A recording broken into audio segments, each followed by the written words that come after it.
اعوذ باللہ من الشیطان اللعین الرجیم بسم اللہ الرحمن الرحیم الحمد للہ وکفی وسلام علی عبادہ الذین اصطفی. درود بھیجیے محمد علیہ.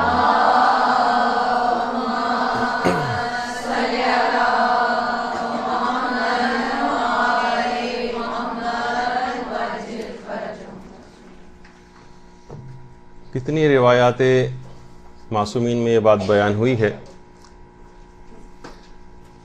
کہ جس کا مفہوم یہ ہے کہ ہمارے شیعہ وہ ہیں کہ جو ہمارے غموں میں غم مناتے ہیں اور ہماری خوشی میں خوشی کا اظہار کرتے ہیں. آج کا دن خوشی کے اعتبار سے بہت ساری مناسبتوں کو جمع کیے ہوئے ہیں، اور جہاں یہ خوشی کا دن ہے وہاں کچھ جگہوں سے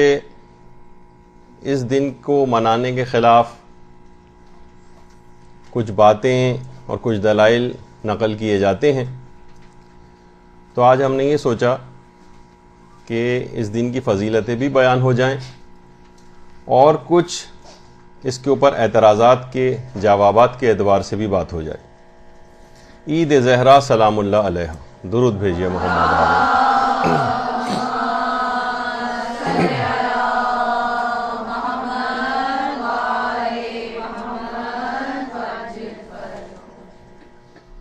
شاید اس کی ایک وجہ یہ بھی ہو کہ اس دن کی مناسبت سے کچھ ایسے شکوک و شبہات اور کچھ اعتراضات بھی پیش کیے جاتے ہیں تاکہ اس کا بھی جواب دے دیا جائے. بہت ساری خصوصیات ہیں اس دن کے حوالے سے، اور جس میں سے ایک بہت ہی اہم خصوصیت، ویسے تو یہ ایک اگر چاند کی تاریخوں کے اعتبار سے فرق پڑ گیا،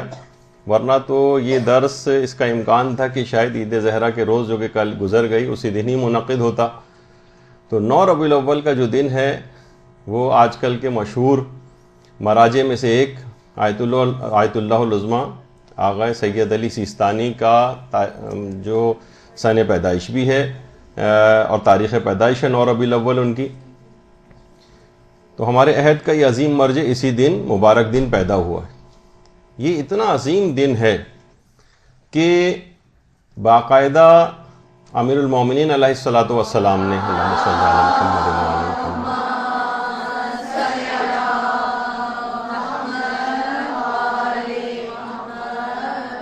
اپنی ایک روایت میں اس دن کے 72 نام وہ بتائیں، اور جو کہ اس دن کی عظمت اور شرف کو بھی ظاہر کرتے ہیں. 72 نام. اس دن کو یوم غدیر ثانی بھی کہا جاتا ہے. غدیر ثانی یعنی دوسری غدیر، یعنی جو ایک انتہائی خوشخبری والا دن ہم سب لوگوں کے لیے عید کا دن ہے. 18 ذی الحجہ جسے عید غدیر کہا جاتا ہے، وہ عید غدیر اول ہے، اور عید غدیر کو یوم تولا بھی کہا جاتا ہے. یوم تولا. اور جو 9 ربیع الاول کا دن ہے، اس میں اپنے آپ کو فتنہ و فساد سے بچاتے ہوئے خوشی منانا اور دشمنان اہل بیت ان سے بیزاری اختیار کرنے کا دن، یعنی 9 ربیع الاول کا دن، اس کو یوم تبرہ بھی کہا جاتا ہے. یعنی 18 ذی الحجہ یوم غدیر اول، اور 9 ربیع الاول کا جو دن ہے وہ یوم غدیر ثانی. اسلام کے کہا جاتا ہے کہ 2 بالوں پر ہے، ایک ہے تولا اور ایک ہے تبرہ. اور یہی اپنے اس درس خارج میں بیان میں فرمائی ہے. اور یہ کہا ہے کہ دیکھیے جو حب اور بغض ہے، یعنی کسی سے محبت کرنا، کسی سے بغض یا دشمنی رکھنا، یہ فقط کسی اعتقاد کا نام نہیں ہے اسلام کے اعتبار سے. یہ اعتقاد کا نام نہیں، بلکہ یہ اظہار بھی چاہتا ہے. اور اپنے ہاتھ سے باقاعدہ بہت سی احادیث اس سلسلے میں جس کے اندر دشمنان اہل بیت سے تبرہ، البتہ وہ اس کا مفہوم ضرور ہے جو آج کا مفہوم ہے ہمارے ہاں رائج کہ فتنہ و فساد اور تفرقہ بازی کرنا، اس سے اسلام کا جو حکم تبرہ ہے وہ کافی الگ ہے. تو وہ یہ فرماتے ہیں کہ یہ اظہار کی چیزیں بھی ہیں. جیسے کہ آج کل کہا جانے لگا کہ ٹھیک ہے آپ دل کی حد تک رکھیے, اظہار مت کریں. ٹھیک ہے, دوسروں کے سامنے اظہار نہیں کرنا ہے, لیکن دشمنان اہل بیت سے ایک بیزاری, اس کا دل سے بھی اعتقاد رکھنا ہے, اور تفرقے سے بچاتے ہوئے قرآن و سنت اور اس کے دلائل پر مبنی علمی جو ایک محاکمہ اور دلیل قائم کی جاتی ہے اس کا بھی اظہار مقصود ہے.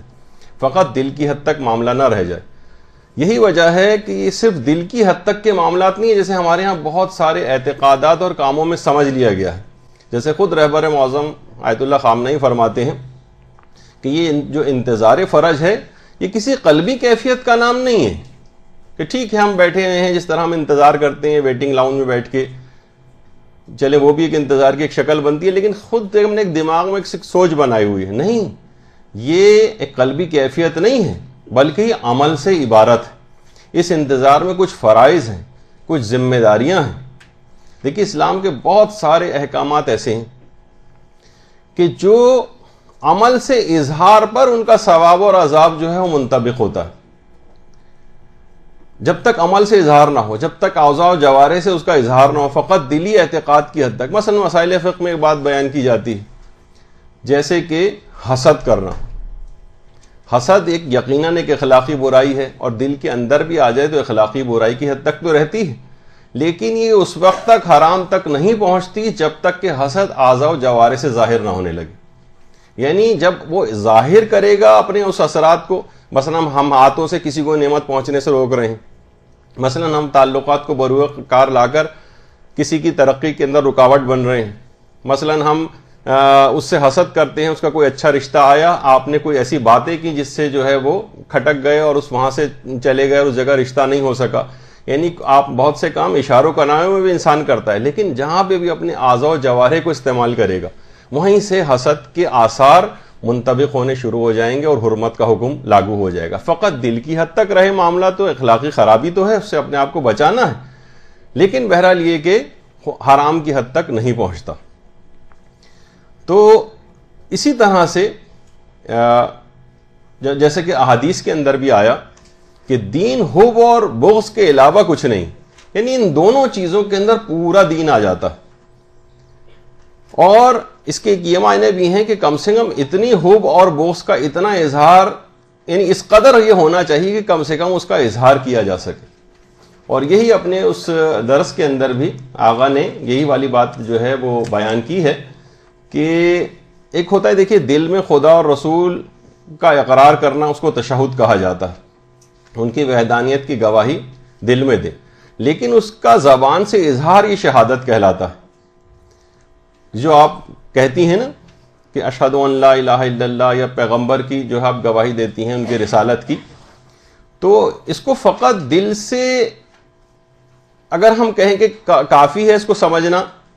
تو دیکھیے دل سے تو خود مجتہدین فرماتے ہیں کہ ابو سفیان بھی اچھی طرح سے سمجھتا تھا کہ پیغمبر رسول برحق ہے, اور بہت ساری آیات کے اندر اس کا تذکرہ بھی آیا, اور علماء دلیل کے طور پہ بھی پیش کرتے ہیں کہ انہوں نے از ظلم و غرور و سرکشی کے انکار کر دیا تھا, ورنہ ان کے دل کو بالکل یقین تھا اس کا. وَاسْتَيْقَنْتَهَا, ان کو یقین تھا کہ یہ بات صحیح, لیکن ازراہ غرور, ازراہ سرکشی, ازراہ ظلم انہوں نے انکار کر دیا تھا. تو جیسے قرآن میں آیا نہیں کہ رسول تم کو اس طرح سے پہچانتے ہیں جیسے اپنے بیٹوں کو پہچانتے ہیں, یعنی دل سے پتہ ہے لیکن یہ زبان سے کبھی بھی مثلا اقرار نہیں کریں گے اس بات کا. اسی طریقے سے عمر سعد, جس کے متعلق ابھی آگے چل کر کافی گفتگو بھی ہوگی ہماری اس دن کی مناسبت سے, یعنی امام حسین علیہ الصلوۃ والسلام نے اللہم صلی علی محمد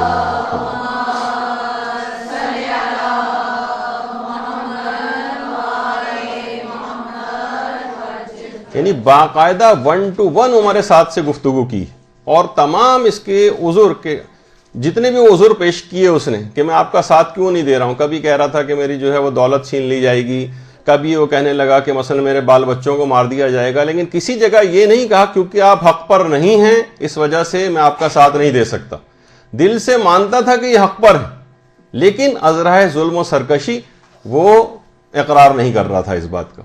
تو لہٰذا فقط قلبی یقین کافی نہیں ہے، وہ تو اکثر کافروں کو بھی ہے، زبان سے اقرار کرنا بھی ضروری ہے۔ اسی طریقے سے ہر قسم کے حب اور بغض کا ایک اظہار بھی اسلام چاہتا ہے،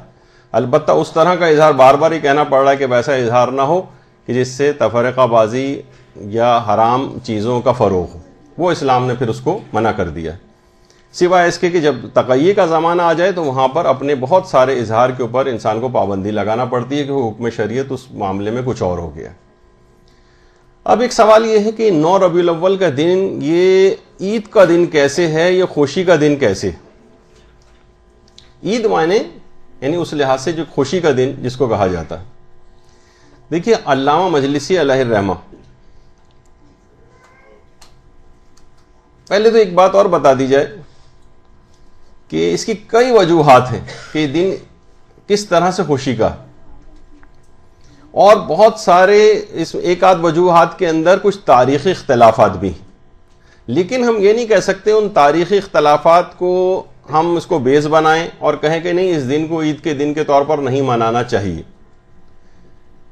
تو پہلی وجہ اس کی ایک شمار یہ کی گئی ہے جس پہ علماء کے 2 گروہ بھی ہو گئے ہیں، کچھ کہتے ہیں کہ ہاں یہ جو دن ہے ایک بڑے دشمن اہل بیت کی موت کا دن ہے، اور اس پر انہوں نے اپنے دلائل کو بھی ظاہر کیا ہے۔ مثلا جیسے علامہ مجلسی ہیں، انہوں نے زاد المعاد میں، اور وہ بھی اس کے قائل ہیں کہ ایک بڑے دشمن اہل بیت کی موت کا دن ہے۔ اسی طرح سے مثلا شیخ صدوق ہیں،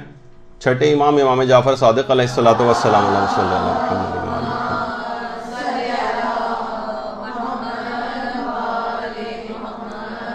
وہ روایت کرتے ہیں کہ ایک بڑا دشمن اہل بیت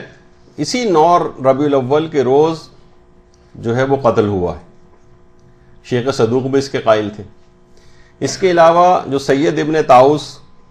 اور ان کے بیٹے رضی الدین ابن طاؤس نے اسی 9 ربیع الاول کے دن اس دشمن اہل بیت کی روایت کو معتبر بھی قرار دیا،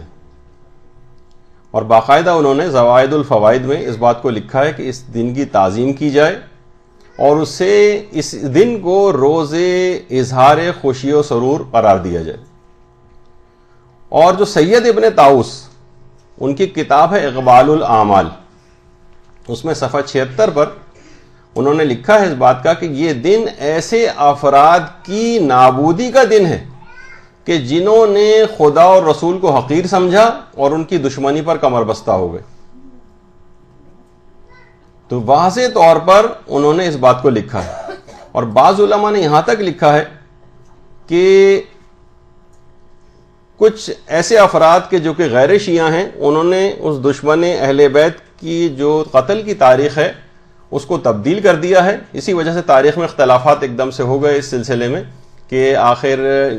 کچھ کہتے ہیں فلاں تاریخ ہے، کچھ کہتے ہیں فلاں تاریخ ہے، وہ جن کا میں جان بوجھ کر اس وقت ذکر نہیں کر رہا ہوں ان تاریخوں کا بھی۔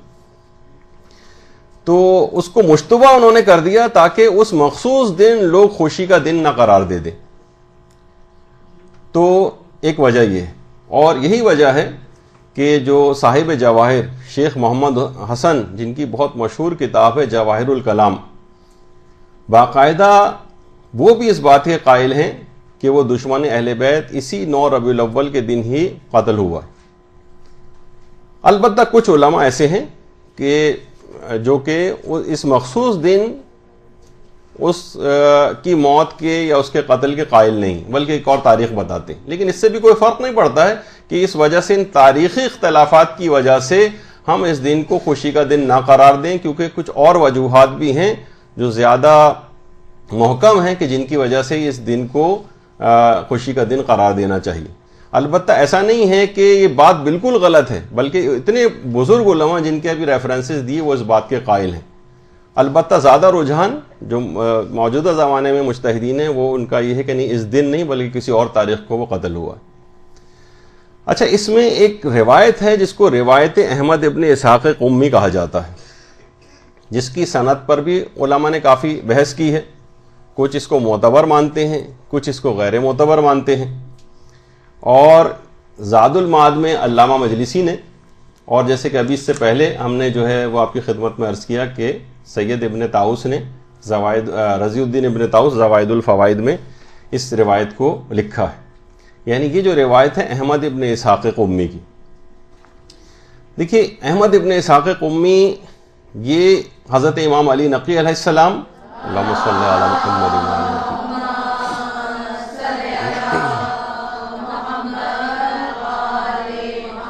اور حضرت امام حسن عسکری علیہ الصلوۃ والسلام اللہم صلی علی محمد.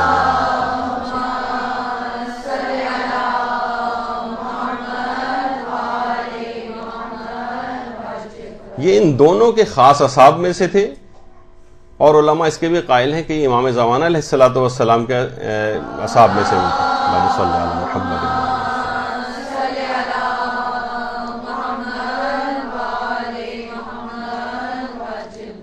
تو دو راوی ہیں، دو راوی محمد اور یحییٰ نام کے. یہ 9 ربیع الاول کے دن احمد ابن اسحاق قمی جو کہ بہت جلیل القدر صحابی تھے، ان دونوں اماموں یا تینوں اماموں کے ان کے گھر گئے. تو دروازہ کھٹکھٹایا، عراقی ایک کنیز باہر نکل کر آئی. کہا کہ ہم امام کی خدمت میں حاضر ہونا چاہتے ہیں. کنیز نے کہا ہم احمد ابن اسحاق قمی سے ملنا چاہتے ہیں. کنیز نے کہا آج تو عید کا دن ہے اور وہ اعمال عید میں مصروف ہیں. اچھا یہ دونوں اشخاص محمد اور یحییٰ، انہوں نے کہا سبحان اللہ، عید کا دن؟ شیعوں کی تو 4 عیدیں ہیں، عید فطر ہے، عید قربان ہے، عید غدیر ہے، اور جمعے کے دن کو بھی عید کا دن کہا گیا ہے، یعنی خوشی منانے کا دن. کنیز نے کہا کہ احمد ابن اسحاق قمی نے امام علی نقی علیہ السلام سے روایت نقل کی. اللہم صلی علی محمد وعلی محمد.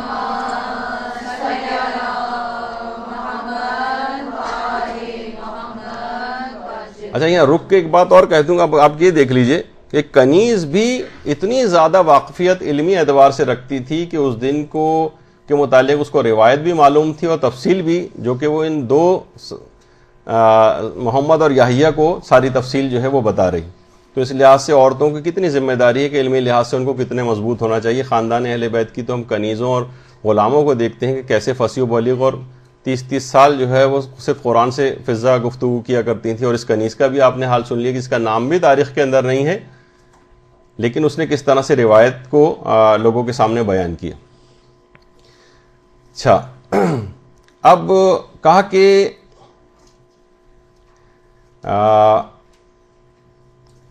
یہ دن،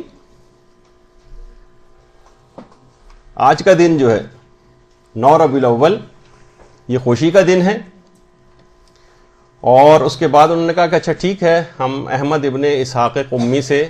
ملنا چاہتے ہیں. احمد ابن اسحاق قمی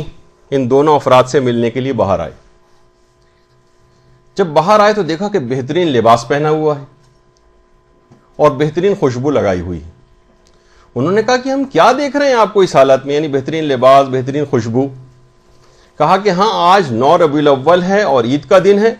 اور میں ابھی ابھی اس عید کے دن کے غسل سے فارغ ہوا ہوں. اور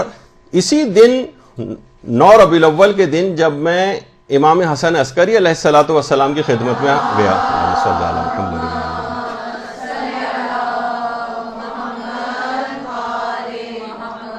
تو ان کے ہاں جو ہے وہ انگیٹھی سلگ رہی تھی،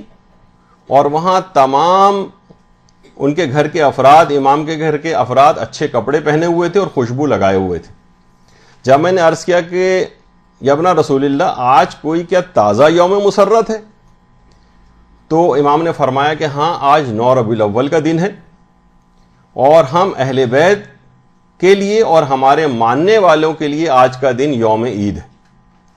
اور پھر امام نے اس دن کو یوم عید کے طور پر منانے کے لیے ایک طویل جو ہے وہ روایت اس سلسلے میں جو ہے وہ پیش کی. اور اس کے بعد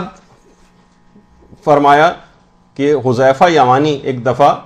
امیر المومنین علی ابن ابی طالب علیہ الصلوۃ والسلام کی خدمت میں آئے.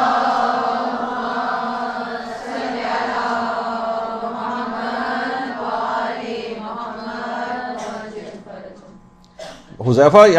نقل کرتے ہیں کہ امیر المومنین 9 ربیع الاول کے دن پیغمبر کی خدمت میں آئے تو دیکھا کہ پیغمبر اسلام امیر المومنین بھی ہیں، امام حسن بھی ہیں، امام حسین بھی ہیں، ان کی طرف دیکھ کر پیغمبر مسکرائے اور فرمایا کہ آؤ میرے ساتھ بیٹھ کر کھانا کھاؤ، آج کا دن تمہارے لیے برکت اور سعادت کا دن ہے، 9 ربیع الاول کا دن۔ پیغمبر مسکرا رہے تھے اور فرمایا کہ اس روز خدا اپنے اور تمہارے دشمن کو ہلاک کرے گا اور تمہاری ماں کی دعا کو قبول کرے گا۔ باقاعدہ یہ پیغمبر نے جملے ارشاد فرمائے۔ علماء نے اس واقعے کو لکھ کر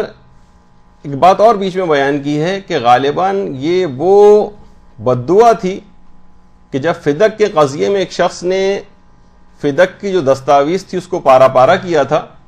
تو حضرت زہرا نے فرمایا تھا، اس کو ایک بد دعا دی تھی کہ خدا تیرے شکم کو پارا پارا کرے۔ کچھ علماء اس کے بھی قائل ہیں۔ اور پھر پیغمبر نے فرمایا کہ اس دن خدا ہمارے شیعوں کے اعمال کو قبول کرتا ہے، اور اس کے بعد پھر ایک تفصیلی روایت جو ہے وہ اس سلسلے میں امیر المومنین نے پیش کی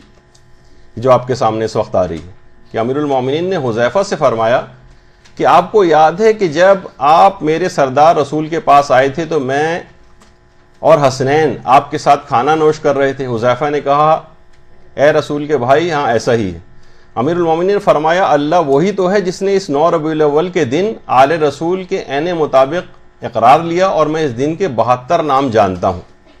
حذیفہ نے کہا یا امیر المومنین اگر آپ پسند فرمائیں تو مجھے وہ اس دن کے وہ نام عطا فرمائیں جو 9 ربیع الاول کے نام ہیں۔ اس کے بعد امیر المومنین نے وہ نام بتانا شروع کیے کہ یہ سکون کا دن ہے، یہ غم سے نجات کا دن ہے، یہ دین غدیر ثانی ہے، یہ بدلہ لینے کا دن ہے، یہ بوجھ اتارنے کا دن ہے، یہ سب سے بہتر دن ہے، یہ قلم اٹھانے کا دن ہے۔ اب اس کے اوپر ہماری تفصیل سے بات ہوگی۔ یہ پہلے دن کا دن ہے، یہ عافیت کا دن ہے، یہ برکت کا دن ہے، یہ بدلے کا دن ہے، یہ اللہ کی اکبر عید کا دن ہے، یہ دعاؤں کے قبول ہونے کا دن ہے، یہ وفا کا دن ہے، یہ شرط کا دن ہے، یہ کالے کپڑے اتارنے کا دن ہے یعنی غم ختم کرنے کا، یہ ظلم کے پچھتانے کا دن ہے، یہ مصافحہ اور ملنے ملانے کا دن ہے، یہ شیعوں کی خوشی کا دن ہے، یہ توبہ اور انابت کا دن ہے، یہ زکوٰۃ عظمیٰ کا دن ہے، یہ عید فطر ثانی ہے، یہ راضی ہونے کا دن ہے، یہ اہل بیت کی عید کا دن ہے، یہ بنی اسرائیل کا فرعون پر کامیابی کا دن ہے۔ اس دن اللہ شیعوں کے اعمال کو قبول فرماتا ہے، یہ نیکی بھیجنے کا دن ہے، یہ زیارت کا دن ہے، یہ منافق کے قتل کا دن ہے، یہ وقت معلوم کا دن ہے، یہ اہل بیت کے سرور کا دن ہے، یہ شاہد و مشہود یعنی گواہی دینے والے اور جس کی گواہی بیان کی گئی ہے اس کا دن ہے، یہ ظالم پر عذاب کا دن ہے، یہ دشمن پر قہر الہی گرنے کا دن ہے، یہ گمراہی کو منہدم کرنے کا دن ہے، یہ متنبع ہونے کا دن ہے، یہ قبولیت والا دن ہے، یہ زہرا کا دن ہے۔ اللہم صلی علی محمد وعلی محمد۔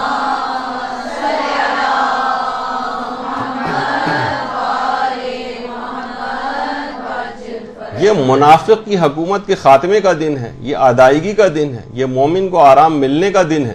یہ مباہلے کا دن ہے، یہ مفاخرے کا دن ہے، یہ قبولیت اعمال کا دن ہے، یہ معزز دن کا دن ہے،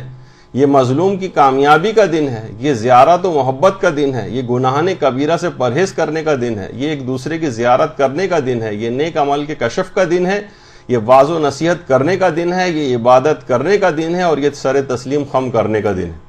درود بھیجیے محمد۔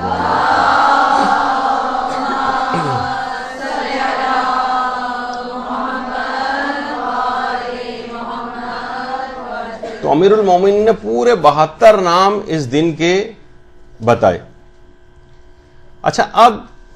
یہ پورا واقعہ اس ایک تناظر میں کہ پہلی جو اس کی وجہ بیان کی گئی ہے اس میں احمد ابن اسحاق قمی کی روایت، اس پہ علماء کے اختلافات بھی ہیں۔ اچھا ایک اعتراض اب اس پہ یہ ہوتا ہے کہ کیا یہ روایت احمد ابن اسحاق معتبر ہے؟ جیسے کہ میں نے پہلے عرض کیا آپ کی خدمت میں کہ کچھ علماء یعنی علمی لحاظ سے جب ظاہر کسی بھی روایت کو جانچا جاتا ہے، اس کے راوی وغیرہ دیکھے جاتے ہیں، اس کے سند دیکھی جاتی ہے، پھر متن وغیرہ اس کا چیک کیا جاتا ہے، کچھ علماء کے نزدیک کی روایت ثابت نہیں ہے جس میں آیت اللہ ناصر مکارم شیرازی وغیرہ شامل، لیکن علماء کی ایک اچھی خاصی اور معقول تعداد ہے جو اس روایت کو معتبر بھی قرار دیتی ہے۔ اس روایت کی بنا پر انہوں نے فتاوے بھی دی ہیں، جس طریقے سے ملا کاظم یزدی، جن کی بڑی مشہور کتاب ہے العروۃ الوثقی، اس میں باقاعدہ اس دن کے غسل کو کاظم یزدی کے فتوے میں اس دن کے غسل کو مستحب غسلوں کے اندر شمار کیا گیا ہے، اس روایت کی بنا پر، کیونکہ اس روایت کو وہ معتبر سمجھتے تھے۔ اسی طرح سے صاحب جواہر نے بھی اس جو جواہر الکلام لکھی، اس میں بھی اسی روایت کی بنیاد پر اس دن کے غسل کے بھی وہ قائل تھے، اور پھر اس کی بہت تاکید بھی فرماتے تھے کہ اس دن کو خوشی کے طور پر منایا جائے۔ اور یہی وجہ ہے کہ شیخ مفید نے بھی 9 ربیع الاول کو شیعوں کی بڑی عید قرار دیا، بڑی عید، کہا کہ یہ عید بزرگ ہے، بہت بڑی عید ہے شیعوں کی۔ تو بہرحال کچھ تاریخی اختلافات کی بنیاد پر اس طرح سے اس دن کا مکمل انکار کر دینا کہ اس دن کو نہ منایا جائے یا اس کے خلاف بات کرنا، وہ بالکل نامناسب جو ہے وہ رویہ ہے۔ کی بات بیان ہو رہی تھی کہ وہ فرماتے ہیں کہ معتبر روایت سے ثابت ہے، اب یہ ان کا نظریہ کچھ تو علماء کا میں نے بتا دیا کہ معتبر روایت سے ثابت ہے کہ 9 ربیع الاول کا دن عید اہل بیت ہے، اور یہ جو روایت ہے احمد ابن اسحاق قمی کی، یہ معتبر روایات میں سے۔ اور ایک ہماری فقہ کا ایک قانون بھی، اصول فقہ کا قاعدۃ التسامح فی ادلۃ السنن اس کو کہا جاتا ہے، کہ مستحب کی جو دلیلیں ہوتی ہیں نا، اس میں علماء کا ایک گروہ ایسا ہے، اگرچہ اس قاعدے کے اوپر بھی کافی مباحث ہیں علماء کے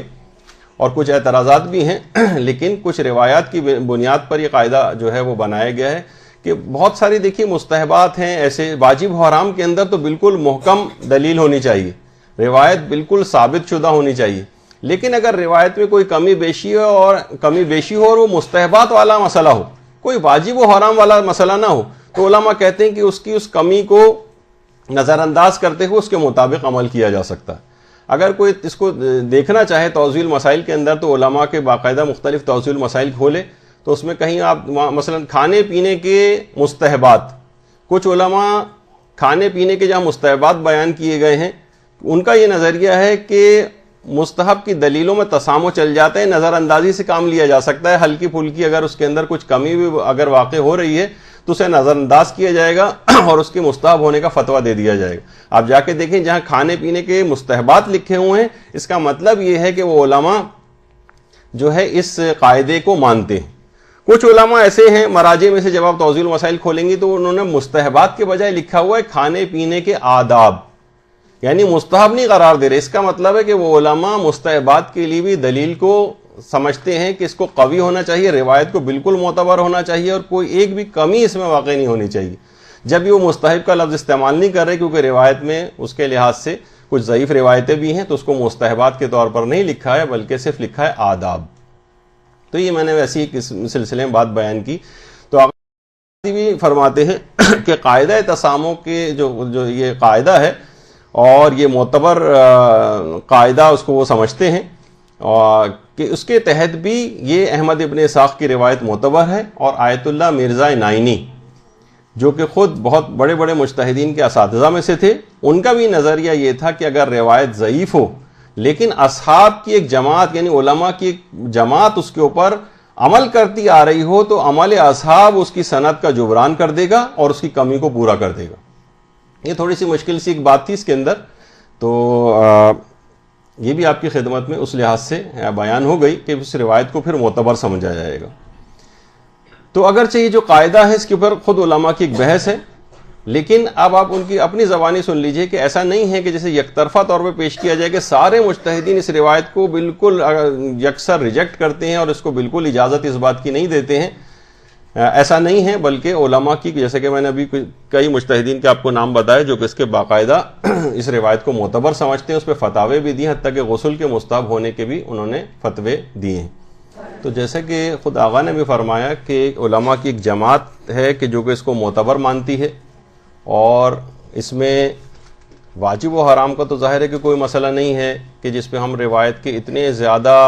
اعتبار کے قائل ہوں، ایک دن خوشی کے طور پر منانے کا ہے، اور اس کے اور بہت سارے مصادیق بھی اس سلسلے میں جمع ہیں۔ تو فقط ایک روایت اگر بالفرض کسی کے نزدیک ثابت نہیں بھی ہوتی ہے تو اس کو بیس بنا کر مکمل اس عید کو منانے کا انکار کرنا یا اس کے خلاف بات کرنا، یہ ایک پسندیدہ رویہ نہیں ہوگا۔ پھر ایک اعتراض یہ کیا جاتا ہے کہ اگر یہ ایسی مستند روایت تھی اور موجود تھی تو شیخ صدوق جیسے عالم نے اس روایت احمد ابن اسحاق کو اپنی کتابوں میں کیوں نہیں لکھا؟ ایک تفصیل جو ہے اس سلسلے میں اعتراض کے طور پر جو ہے وہ پیش کی جاتی ہے۔ مجتہدین یہ فرماتے ہیں کہ اگر دیکھیے اس زمانے کے جو خاص حالات تھے جس میں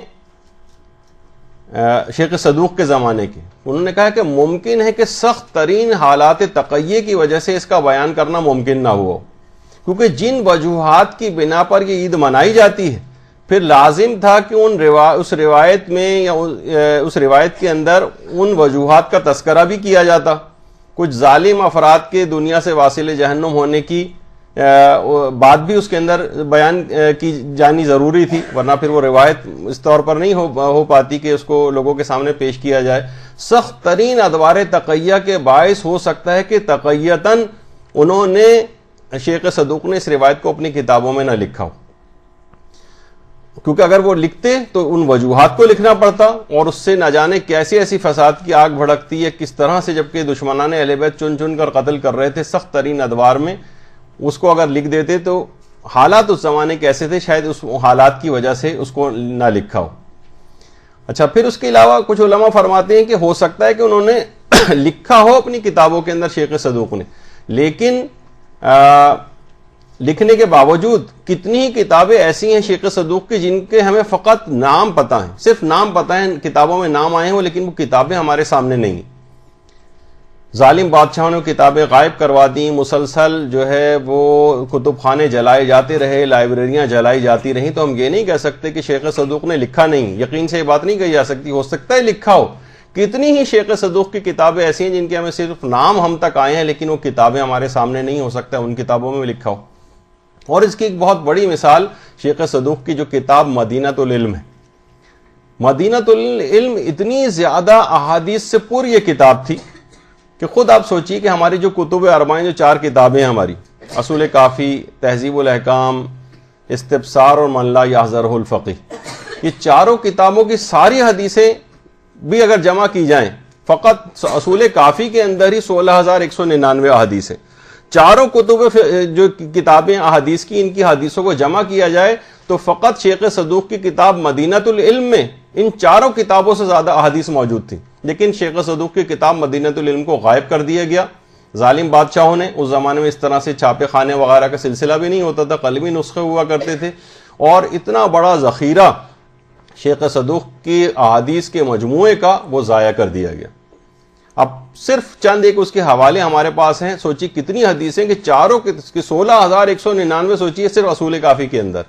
ساری کتابوں کو جمع کی جائے اور اس سے بھی زیادہ احادیث مدینۃ العلم کتاب کے اندر تھیں۔ ہو سکتا ہے کہ انہوں نے اس کے اندر نقل کیا ہو، لیکن وہ کیونکہ کتابیں ہمارے پاس نہیں ہیں اس وجہ سے یہ مسئلہ پیش آتا ہے کہ شیخ صدوق نے اس کو نقل نہیں کیا۔ پھر علماء یہ بھی کہتے ہیں کہ یہ کیسے ممکن ہے کہ اگر یہ روایت جو سید ابن طاؤس کے جو بیٹے ہیں رضی الدین ابن طاؤس نے بھی اس کو نقل کیا ہے، اس کے علاوہ جو صاحب جواہر الکلام جو ہیں شیخ محمد حسن، ان جیسے باریک بین علماء نے، کیسے ممکن ہے کہ وہ اس کی اسناد کی باریکیوں میں اس سے واقف نہیں ہوئے ہوں گے اور کسی ضعیف اور جھوٹی روایت کے قائل ہو گئے ہوں گے؟ یعنی ابن طاؤس جیسے اور صاحب جواہر جیسے جس پہ فتویٰ دے رہے ہیں، کیسے ممکن ہے کہ ایک ضعیف روایت یا کسی جھوٹی روایت کو انہوں نے اس کے قائل ہو گئے؟ تو یہ اس بات کی دلیل کے طور پر پیش کی جاتی ہے اور بہت مستحکم دلیل کے طور پر ہے کہ ورنہ یہ تمام افراد اس کے قائل نہ ہوتے، یہ اتنے زیادہ باریک بین اور جو محقق جو افراد تھے۔ اچھا، اب یہ اس کے اندر ایک بہت بڑا اعتراض یہ ہے کہ اس کے اندر یہ آیا کہ یہ دن قلم اٹھانے کا دن ہے۔ قلم اٹھانے کے معنی یہ ہیں، یعنی یہ لیے جاتے ہیں، ترجمہ یہ کیا جاتا ہے کہ اس دن شیعوں کا کوئی گناہ لکھا نہیں جاتا۔ تو جو اس حدیث کے خلاف دلائل دیے جاتے ہیں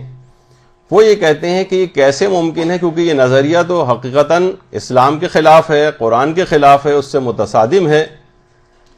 اور آئمہ کبھی بھی کسی بھی ارتکاب گناہ کی اجازت نہیں دے سکتے۔ تو یہ کیسے ممکن ہے کہ اس دن 9 ربیع الاول کے روز قلم روک لیے جائیں، قلم اٹھا لیے جائیں اور کوئی بھی گناہ نہ لکھا جائے اور انسان کو بالکل آزاد چھوڑ دیا جائے کہ جو چاہے گناہ کرے؟ اس طور پر یہ پیش کیا جاتا ہے کیونکہ قرآن کے بھی خلاف نظریہ ہے، اسلام کے خلاف ہے، لہٰذا یہ بات قابل قبول نہیں۔ تو سب سے پہلی بات تو دیکھیے یہ ہے کہ ارتکاب گناہ کی چھٹی تو کوئی بھی نہیں دے سکتا، اور خود آج تک آپ لوگ بھی جو عید مناتے رہیں چند ایک سازشی افراد کو چھوڑ کر، کیونکہ ایک صاحب ایسے ذاکر ہیں جو یہیں کراچی کے ہیں اور باقاعدہ وہ چند سال پہلے تک یہ بات کہتے تھے 9 ربیع الاول کے جو پروگراموں میں کہ آج کے دن جو چاہے گناہ کر لو، میں ذمہ دار ہوں، میرے کندھے کے اوپر ہیں سارے گناہ۔ چند ایک ایسے ظاہر ایک آدھ افراد کے کہنے سے یہ پوری قوم کے اوپر منطبق نہیں کیا جا سکتا کہ ہم کیونکہ وہ صاحب اس قسم کی بات کہہ رہے ہیں، کسی بھی شیعہ کے دماغ میں، حتیٰ کہ جو اس دن کوئی گناہ کرتا بھی ہے بالفرض، وہ کبھی یہ سوچ کے نہیں کرتا کیونکہ حدیث میں امام نے کہا ہے کہ آج گناہ نہیں لکھے جاتے، میں اس وجہ سے جان بوجھ کر اس دن گناہ کر رہا ہوں۔ تو کسی چند ایک افراد کے علاوہ جو کہ اس کے اندر فسق و فجور والے کا مظاہرہ کرتے ہیں یا کچھ حرام کاموں کا ارتکاب کرتے ہیں، ہم ان کو روکیں گے اس بات سے، لیکن اس کی وجہ سے اس بات کو بیس نہیں بنایا جائے گا کہ اس عید کو نہ منایا جائے۔ کتنی دیکھیے عید جب آپ کی عید الفطر آتی ہے، رمضان کا کتنا زیادہ تقوی اور پریکٹس آپ کو کرائی جاتی ہے 30 کے 30 دنوں میں، تو آپ یہ نہیں کہتے کہ نہیں بھائی کیونکہ اس دن کے اندر خرافات بہت ہو رہے ہیں، اور خود آپ عید کا دن دیکھیں واقعی کہ ایسا لگتا ہے کہ شیطان آج ہی رہا ہوا ہے۔ بہت سی خواتین کس طرح سے نامحرم چوڑیاں پہننے جاتی ہیں اور شام اور رات سے ہی ٹی وی پہ موسیقی اور گانوں کے پروگرام اور فلمیں وہ شروع ہو جاتی ہیں، اور اگلے دن بھی کیسا فسق و فجور کا عید کا لوگوں کو گزرتا ہے۔ لیکن آپ اس وجہ سے یہ نہیں کہتے کہ عید کی مخالفت شروع کر دیں کہ آج کا دن روز عید نہیں ہے، اس کو نہیں منایا جائے کیونکہ اس دن فسق و فجور اور خرافات بہت زیادہ ہونے لگے۔ خرافات کو ہم روکیں گے لیکن عید کے دن کو ویسے ہی منائیں گے۔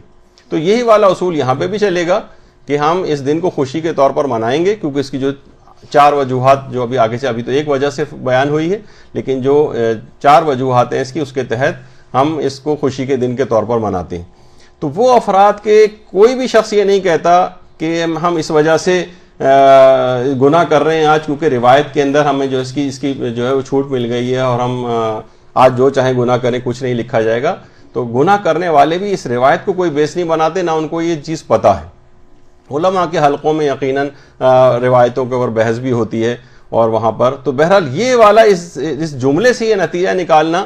کہ آج کا دن جو ہے وہ اس میں کوئی گناہ نہیں لکھا جاتا، جو چاہے گناہ کرے، اس کے یہ معنی نکالنا کہ اس میں تشویق اور ترغیب دلائی گئی ہے گناہ کی، تو یہ بات صریحاً غلط ہے۔ اور خود آیت اللہ ناصر مکارم شیرازی جو کہ واقعتاً اس احمد ابن اسحاق کی روایت کو علمی طور پر نہیں مانتے ہیں، وہ بھی یہ بات کہتے ہیں کہ ٹھیک ہے اس روایت کا اعتبار نہیں ہے اور یہ محسوس ہوتا ہے کہ یہ خلاف کتاب خدا ہے، کیونکہ ائمہ معصومین کبھی بھی کسی ارتکاب گناہ کی اجازت نہیں دے سکتے، نہ اس دن نہ اس دن کے علاوہ کسی دن، لیکن برفرض اعتبار، یعنی اگر ہم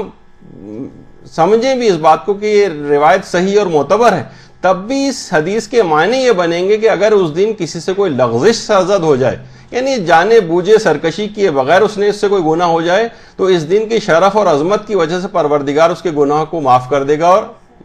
یہ اس کے معنی بنیں گے، نہ کہ وہ عمدن اس گناہ سے آلودہ ہو۔ تو یہ تو دیکھیے خود آیت اللہ ناصر مکارم شیرازی نے بھی اس کا امکان ظاہر کیا کہ اگر یہ روایت معتبر بھی ہو تب بھی اس کی یہ معنی ہرگز نہیں کیے جائیں گے کہ اس دن کھلی چھٹی جو ہے وہ لوگوں کو دی جا رہی۔ تو دیکھیے بہت سارے گناہ ایسے ہوتے ہیں کہ مثلا نہ چاہتے ہوئے بھی آپ سے ہو جاتے ہیں، نہ چاہتے ہوئے بھی، مثلا تاریخ ہے خمس آ گئی، آپ ذرا غافل ہو گئیں، آپ نے نہیں نکالا، 2-4 روز آگے پیچھے ہو گئے جبکہ اسی دن خمس نکالنا چاہیے تھا۔ کتنی چیزیں ایسی ہیں کہ مثلا آپ کو فجر کی نماز کے لیے اٹھنے کا اہتمام کرنا چاہیے تھا اور آپ نے اہتمام نہیں کیا اور آپ سوتی رہ گئیں، آپ سے گناہ ہو گیا، آپ کو اہتمام کر کے سونا چاہیے تھا۔ کتنی ایسی چیزیں کہ جہاں آپ کو امر بالمعروف و نہی عن المنکر کرنا چاہیے تھا لیکن آپ مختلف وجوہات سے خاموش رہ جاتی ہیں، عذرائے سرکشی، ظلم، اور اس کے طور پر آپ نہیں کر رہی کہ نہیں آپ میں ہر صورت میں پروردگار کے قانون کی مخالفت کروں گی، ایسا نہیں ہوتا، لیکن وہ گناہ پھر بھی آپ سے ہو جاتے ہیں۔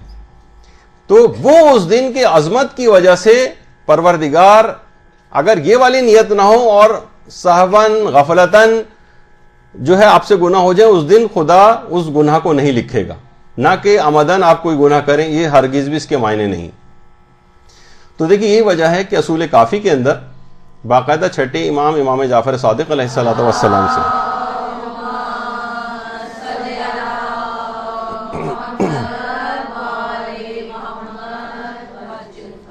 زرارہ نقل کرتے ہیں، پھر آپ ان روایات کے کیا معنی دیں گے جس کے اندر اسی قسم کی بات کی گئی ہے کہ اگر کوئی شخص کوئی گناہ کرے تو 7 گھنٹے تک کی اس کو مہلت دی جاتی ہے اور اس کے گناہ کو نہیں لکھا جاتا۔ 7 گھنٹے کی مہلت دی جاتی ہے اس کو، کہ شاید اس دوران یہ بندہ مومن توبہ کی طرف مائل ہو جائے اور یہ توبہ کر لے تو پروردگار فرشتوں کے بھی کچھ روایات میں ہے کہ فرشتوں کے علم میں بھی نہیں آتا، کیونکہ جب وہ فرشتے لکھیں گے یعنی ان کو مہلت دی جاتی، فرشتوں کے علم میں بھی نہ آئے تاکہ مقام مومن کم نہ ہو جائے۔ تو اگر کوئی شخص گناہ کرے تو 7 گھنٹے کی مہلت دی جاتی ہے اور اس کے گناہ کو نہیں لکھا جاتا۔ تو یہاں کیا یہ تشویق اور ترغیب دلائی جا رہی کہ خوب انسان گناہ کرے،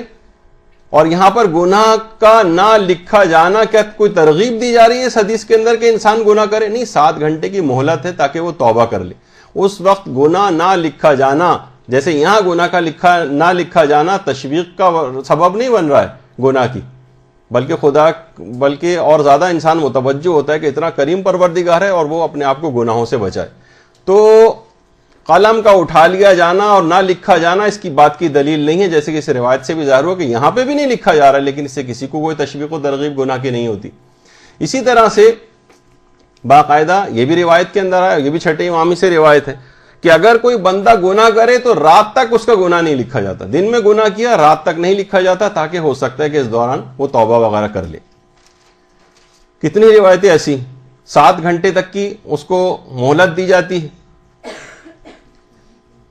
اور اس 7 گھنٹے کی مہلت میں یا دن میں گناہ کرے تو رات تک کی مہلت دی جاتی ہے، اور بہت سی روایت میں یہ بھی آیا کہ اگر 3 دفعہ اس کے ساتھ استغفر اللہ الذی لا الہ الا هو الحی القیوم بھی کہہ دے تب کوئی گناہ نہیں لکھا جاتا، یعنی اس شرط کے ساتھ بھی وہ آئی ہے چیز۔ تو اللہم صلی علی محمد وعلی محمد۔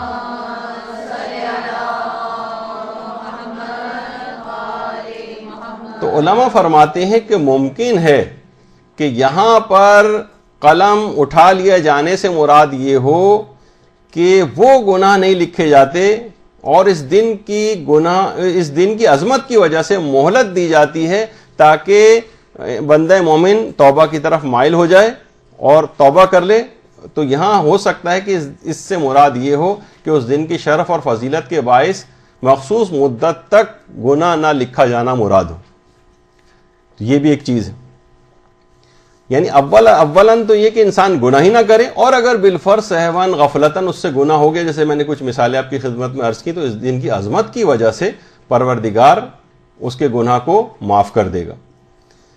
لوگ یہ کہتے ہیں کہ بھائی یہ تو بہت جرت دلانے والا ہے، زیادہ تر نے یہ اعتراض کیا کہ یہ تو نہ لکھا جانا اس کے معنی کہ جرت دلائی جا رہی کہ انسان جو ہے وہ گناہ کرے، اور اس کے لیے پھر وہ گناہ اس سے متعلق فتاوے بھی لوگ نقل کرنا شروع کر دیتے ہیں کہ جو ظاہر ہے کسی کا بھی عقیدہ نہیں کہ کوئی بھی گناہ کرے اور نہیں لکھا جائے گا۔ تو اگر آپ اس بات پر اعتراض کریں گے کہ اس سے تشویق و ترغیب ہوتی ہے، تو سب سے بڑھ کر اعتراض تو پھر آپ کو شفاعت کے اوپر کرنا پڑے گا، کیونکہ شفاعت کے اندر یہی تو کہا جاتا ہے کہ گناہگار کو شفاعت ملے گی۔ کتنی نعتوں کے اندر آپ سنتی ہیں کہ جو نیکوکار ہوں گے وہ گناہگاروں کی صفوں میں جا کے شامل ہو رہے ہوں گے، کیونکہ شفیع محشر جو ہیں وہاں پر ان گناہگاروں کی شفاعت کر رہے ہوں گے، ان کی طرف متوجہ ہوں گے۔ تو نیکوکار جو ہیں وہ گناہگاروں کی صف میں جا کر، کتنی نعتوں کے اندر یہ جملہ آتا ہے۔ تو کیا شفاعت کا یہ عقیدہ کہ تم گناہ کرو ہم تمہیں بخشوانے والے ہیں، اگرچہ یہ حدود و قیود اور شرائط کے ساتھ ہوتا ہے، لیکن کیا کبھی بھی شفاعت کا نظریہ اس بات کا سبب بنتا ہے کہ انسان یہ سوچے کہ بھائی وہ تو شفاعت کرنے والے ہیں تو لہٰذا یہاں خوب گناہ کرو؟ یہ لفظی طور پر تو کہتے ہیں، لیکن ہر شخص کو پتا ہے، دل سے کوئی بھی اس بات کو نہیں مانتا ہے۔ بہت سے لوگ کہتے ہیں کہ اللہ بڑا بخشنے والا ہے، مثلا یہ بہت سے جملے لوگ کہہ دیتے ہیں، لیکن وہ سرسری طور پر ہے، دل سے وہ بھی اس بات کے قائل ہیں کہ نہیں، اس طرح سے نہیں بخشا جا سکتا۔ یہ کہ لاپرواہی اور غفلت اسے کہا جائے، اس میں انسان سرسری طور پر یہ جملہ کہہ جاتا ہے۔ ورنہ یہی اعتراض جو آپ اس حدیث کے اوپر اگر کریں گے تو اسی اعتراض کو آپ کو شفاعت کے اوپر بھی کرنا پڑے گا کہ اس سے بھی تشویق و ترغیب بظاہر لگتی نظر آ رہی ہے۔ سب سے بڑھ کر تو اور جو پروردگار کی رحمت ہے کہ کس طرح سے کہ جب شفاعت بھی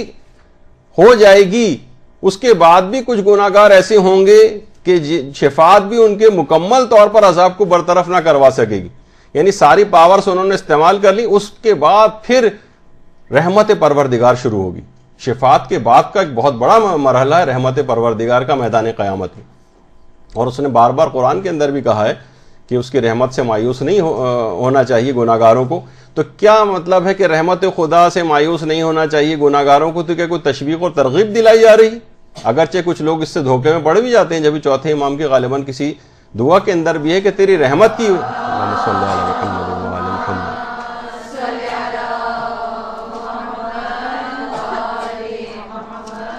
کہ تیری فرت رحمت کی وجہ سے لوگ گناہوں کا ارتکاب کرنے لگتے ہیں۔ تو بہت سے لوگوں کے اندر یہ چیز آتی ہے، لیکن عام طور پر ایسا نہیں ہے کہ لوگ اس وجہ سے کہ رحمت خدا بہت وسیع لہذا خوب گناہ کرو، شفاعت امام کروا دیں گے لہذا خوب گناہ کرو، یہ نہیں لکھا جاتا اور نہ یہ سمجھا جاتا ہے، اور گناہگار بھی گناہ کرتے وقت یہ دل سے اس بات کا بہرحال قائل نہیں ہوتا ہے۔ تو اور آپ نے کبھی بھی آج تک آپ نے دیکھا ہے کہ عید کے دن صدر مملکت کسی بھی جگہ کے وہ خاص طور پر اسلامی ملکوں میں وہ قیدیوں کی سزاؤں کو معافی کا اعلان کرتے ہیں، تو کیا کبھی کوئی اس وجہ سے کسی کو تشویق جرم ہوئی ہے کہ بھائی میں ایسا کرتا ہوں کچھ جرم کا ارتکاب کر لیتا ہوں، کیونکہ جب صدر مملکت عید کے دن سزا جو ہے وہ معاف کریں گے تو ہو سکتا ہے اس میں میرا بھی نام ہو؟ تو کبھی اس سے فائدہ اٹھا کر کبھی بھی کوئی شخص کسی جرم کا ارتکاب نہیں کرتا، یا مثلا صدر مملکت کو اختیار ہے کہ وہ پھانسی کی سزا کو معاف کر سکتے ہیں، حتیٰ کہ سپریم کورٹ بھی دے دے اور اس کے بعد صدر مملکت کے پاس جب اپیل جائے گی تو اس کو معاف کرنے کا اختیار ہے، میں اس وجہ سے کسی کو قتل کر دوں۔ کبھی کسی شخص کو اس بات کی تشویق و ترغیب نہیں ہوئی۔ مثلا خود ہمارے شعبہ طب کے اندر نفسیات وغیرہ جو پڑھائی جاتی ہے، سائیکیٹری، اس میں جب باقاعدہ ہسٹری لی جاتی ہے پیشنٹ سے، تو اس کی ہسٹری میں ایک پوائنٹ ہوتا ہے کہ آپ کا خودکشی کرنے کو دل چاہتا ہے، تو اکثر لوگ دماغ میں ان کے اعتراض آتا ہے کہ ابھی تک مریض کے دماغ میں اگر نہیں آیا تھا خیال تو ابھی سن کر سوال کے خودکشی کا خیال آنے لگے گا اس کو۔ تو انہوں نے کہا کہ ہم نے اعداد و شمار جمع کی، آج تک اس سوال کے پوچھنے کی وجہ سے آج تک کسی مریض نے کبھی کوئی خودکشی اٹیمپٹ نہیں کی۔ تو مقصد کہنے کا یہ ہے کہ صرف ان پریویلیجز اور وہ جو اختیار ہے یا صدر کو معاف کرنے کا، یا ائمہ کے پاس شفاعت کے ذریعے گناہوں کو معاف کروانے کا، یا رحمت خدا کے ذریعے گناہوں کو معافی کا، اس سے کسی کو تشویق و ترغیب نہیں ہوتی۔ تو پھر یہاں پر گناہ کچھ مدت کے لیے نہ لکھے جانا یا اس دن کی عظمت و شرف کی وجہ سے سہون جو گناہ ہو جاتے ہیں اس کو معاف ہو جانا، یہ کیسے اس بات کا تقاضا مقتضی ہوگا کہ جو ہے اس کو ہم کہہ دیں کہ یہ حدیث جھوٹی ہے اور اس کے یہی معنی اور مفہوم ہے کہ جو ہم بیان کر رہے ہیں، یہ صحیح نظریہ نہیں ہے۔ اس میں علماء نے کتنی ساری آپ کے سامنے حدیثوں کی بھی باتیں آئیں کہ پھر یہی اعتراض ان کے اوپر بھی وارد ہوگا، جو آپ ان کا جواب دیں گے وہ اس کا جواب ہوگا۔ البتہ وہ الگ بات ہے کہ جن کے نزدیک روایت ثابت نہیں ہے تو پھر وہ اس کے جملوں کے اوپر بھی بحث نہیں کریں گے، لیکن اکثر علماء کی ایک اچھی بڑی تعداد جیسے کہ میں نے ذکر کیا وہ اس بات کی قائل ہے، اور وہ کہتی ہے کہ اس کے اندر اس سے مراد یہ نہیں ہے قلم کو اٹھانے سے مراد، بلکہ سہون گناہ اگر ہو جائیں تو وہ اس دن قابل معافی ہوتے ہیں اس دن کے شرف اور فضیلت کی وجہ سے۔ ورنہ پھر اس کو آپ کیا کہیں گے کہ حب علی یاکل الذنوب کما تاکل النار الحطب، علی کی محبت گناہوں کو اس طرح سے کھا جاتی ہے جس طریقے سے آگ سوکھی لکڑی کو کھا جاتی۔ تو اس کا کیا مطلب ہے کہ انسان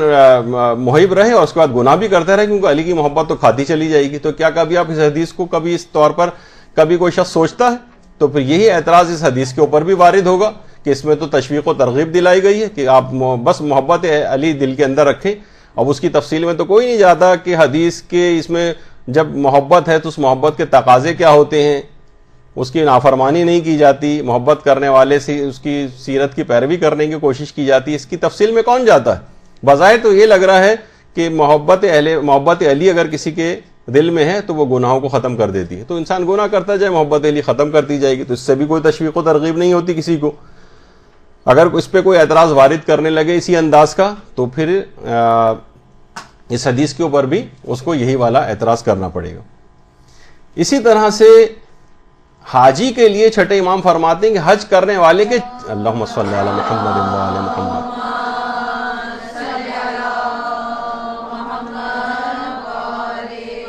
کہ حج کرنے والے کے 4 ماہ تک گناہ نہیں لکھے جاتے۔ بلکہ اگر وہ کبیرہ گناہ نہ کرے تو اس مدت میں اس کے لیے صرف نیکیاں ہی نیکیاں لکھی جاتی. تو نہیں لکھے جاتے سے مراد یہ کہ حاجی اس دوران خود جان بوجھ کر جتنے چاہے گناہ کرتا رہے نہیں لکھے جائیں گے. نہیں، یہ معنی نہیں. حاجی سے بھی واپس آ کر بہت سارے گناہوں کے اندر کچھ گناہ عادتاً ہوتے ہیں، کچھ سہون ہو جاتے ہیں،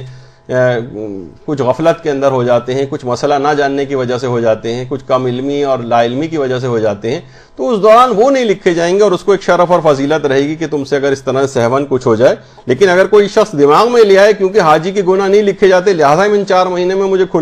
کھلی چھوٹ مل گئی ہے اور میں گناہ کرتا جاؤں، تو یہ اس حدیث کے معنی نہیں ہوں گے. ورنہ اگر وہ اعتراض آپ اس حدیث کے اوپر کریں گے کہ گناہ نہیں لکھے جاتے اس وجہ سے اس کو نہیں مانا جا سکتا ہے، خلاف قرآن ہے، تو ان تمام حدیثیں جو آپ کے سامنے ابھی پیش ہوں ان سب کا بھی آپ کو انکار کرنا پڑے گا. تو بہرحال یقیناً اس قسم کا کوئی بھی مفہوم نہ تو کسی نے اس طرح سے کوئی لیا ہے اور نہ سمجھا. یہی وجہ ہے کہ ملا محسن کے فیض کاشانی نے باقاعدہ اس حدیث کی کہ حاجی گناہ نہیں لکھے جاتے اس کی کافی تفصیل اور بحث کے اندر بھی گئے ہیں، لیکن اب اتنا وقت نہیں ہوگا کہ ہم اس کو بیان کریں. پھر ایک اعتراض یہ ہے کہ اس روایت میں اس عید کے متضاد نام آئے ہیں. کہیں یہ آیا کہ اس دن کوئی گناہ نہیں لکھا جائے گا، لوگ اعتراض کرتے ہیں، اور کہیں یہ آیا اسی کے اندر جو نام ابھی آپ نے نام سنے اس کے اندر یہ بھی آیا کہ یہ گناہان کبیرہ سے بچنے کا دن. وہ کہنے ایک طرف تو کہہ رہے ہیں گناہ نہیں لکھا جائے گا یعنی گناہ کرو، اور دوسری طرف یہ کہا جا رہا ہے گناہ کبیرہ سے بچنے کا دن ہے. کہیں یہ کہا جا رہا ہے کہ یہ امر بالمعروف اور نہی عن المنکر کرنے کا دن ہے. تو یہ تو تضاد ہے، اور اس کا تضاد ہی اس بات کا ثبوت ہے کہ حدیث صحیح نہیں. یہ ایک اعتراض کیا جاتا ہے اس میں. تو دیکھیے اول تو یہ تضاد نہیں، بلکہ یہ تو اس سے ثابت ہوتا ہے کہ وہاں گناہ نہ لکھے جانے سے مراد مہلت کا دیا جانا ہے. ورنہ یہ کیسے ممکن ہے کہ اس دن امر بالمعروف اور نہی عن المنکر کر کے انسان گناہوں کو رکواتا ہے نہ کہ تشویق دلواتا ہے. گناہان کبیرہ سے بچنے کا دن ہے، اس کا مطلب ہے کہ وہاں پر جو گناہ نہ لکھے جانے کی بات ہو رہی تھی کہ وہ جان بوجھ کر کیے جانے والے گناہوں کے متعلق بات نہیں تھی. تو یہ روایات کے ناموں سے یہ اس بات کا ثبوت ملتا ہے کہ یہ ٹکراؤ آپس میں نہیں ہے، بلکہ اس کے وہ معنی جو آپ نے سمجھے وہ معنی غلط ہے. ورنہ یہ امر بالمعروف کا دن بھی ہے، نہی عن المنکر کا دن ہے. لوگوں کو گناہوں سے روکیے، واعظ و نصیحت اور ارشاد کیجیے ان کو، گناہان کبیرہ سے خود بھی بچیں، دوسروں کو بھی بچائیں، اور اگر پھر بھی کچھ ہو جاتے ہیں تو وہ پروردگار عالم اس دن کی فضیلت و شرف کی وجہ سے آپ کو معاف کر دے گا. تو آپ نے دیکھا کہ اس طرح سے اس کو پیش کیا گیا کہ یہ خلاف قرآن ہے، جبکہ اس قسم کی بات نہیں. یہ تو ایک وجہ تھی اب تک جو روایت احمد ابن اسحاق جس کے اندر ایک بڑے دشمن اہل بیت کے مارے جانے کے حوالے سے بھی بات تھی، تو اس پہ آپ نے اس کا تھوڑا سا تجزیہ دیکھا. دوسری وجہ ہے عید زہرہ منانے کے اعتبار سے، وہ یہ ہے کہ اس دن ملعون عمر ابن سعد، ابن زیاد اور 2 ملعون اور ہیں، ایک شمر ہے اور ایک حسین ابن نمیر جو کہ حضرت شہزادہ علی اکبر علیہ الصلوۃ والسلام کا قاتل تھا. شہزادے کے نام پہ درود بھیجیے نا.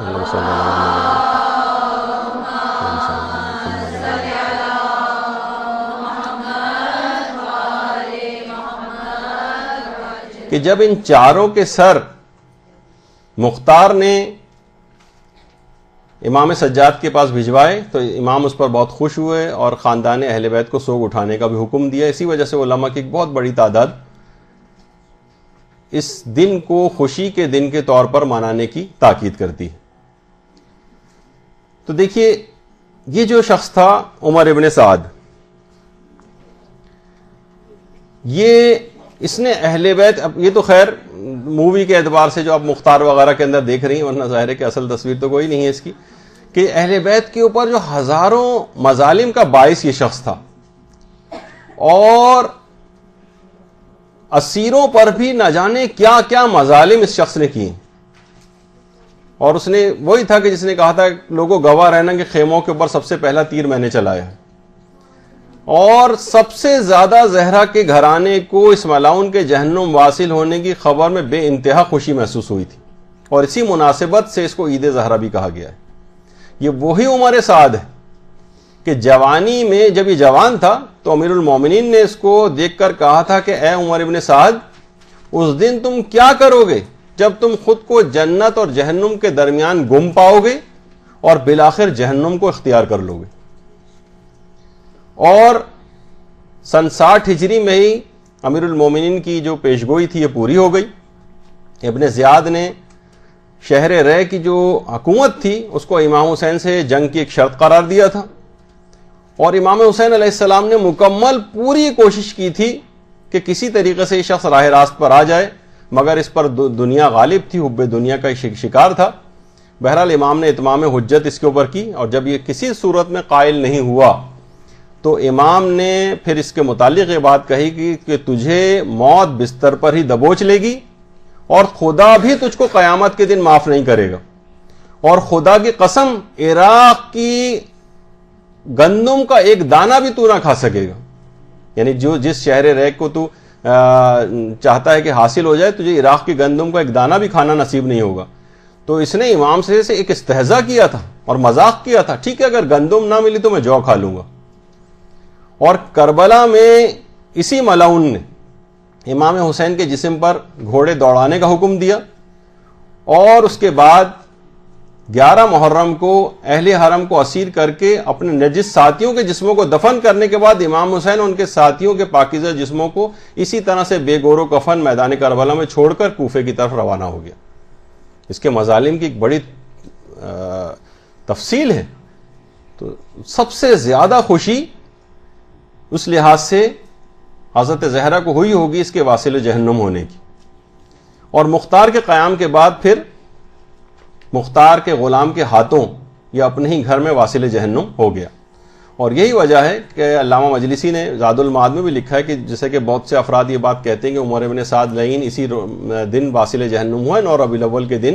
اگر ایسا ہے تو یہی بہت کافی ہے اس دن کے شرف اور فضیلت کو بڑھانے کے لیے. تو اس لحاظ سے یہ بھی بہت کافی,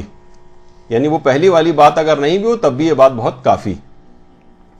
اور اس کے بعد جیسے کہ ابھی میں نے کہا کہ مختار کے قیام کے بعد یعنی خود مختار کے غلام کے ہاتھوں یہ اپنے گھر میں ہی قتل ہو گیا. اور اس کے بعد حنفیہ نے ابن زیاد, عمر سعد اور حسین ابن نمیر اور یہ شمر وغیرہ کے سر جو ہے وہ ان نجس سروں کو خدمت حضرت امام سجاد علیہ السلام میں بھیجا.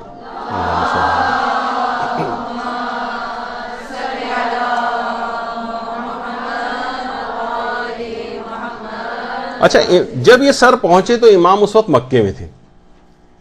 تو 9 ربیع الاول کا دن تھا. جب امام کی ان سروں کے اوپر نگاہ پڑی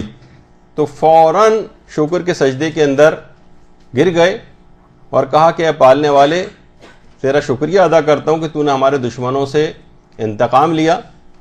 اور اس کے بعد سجدے سے سر اٹھایا امام نے اور کہا کہ خدا مختار کو جزائے خیر دے کہ اس نے ہمارے دشمنوں کو قتل کیا. باقاعدہ بہار الانوار وغیرہ میں بھی روایت موجود ہے. اچھا, جس وقت یہ پورا واقعہ چل رہا تھا اس وقت چوتھے امام ناشتہ کر رہے تھے. جس وقت یہ سر امام کے سامنے لائیں تو امام نے اس کا بھی شکر ادا کیا کہ پروردگار کا لاکھ لاکھ شکر ہے کہ اس نے میری وہ دعا قبول کی جو میں نے دربار کوفہ میں کی تھی,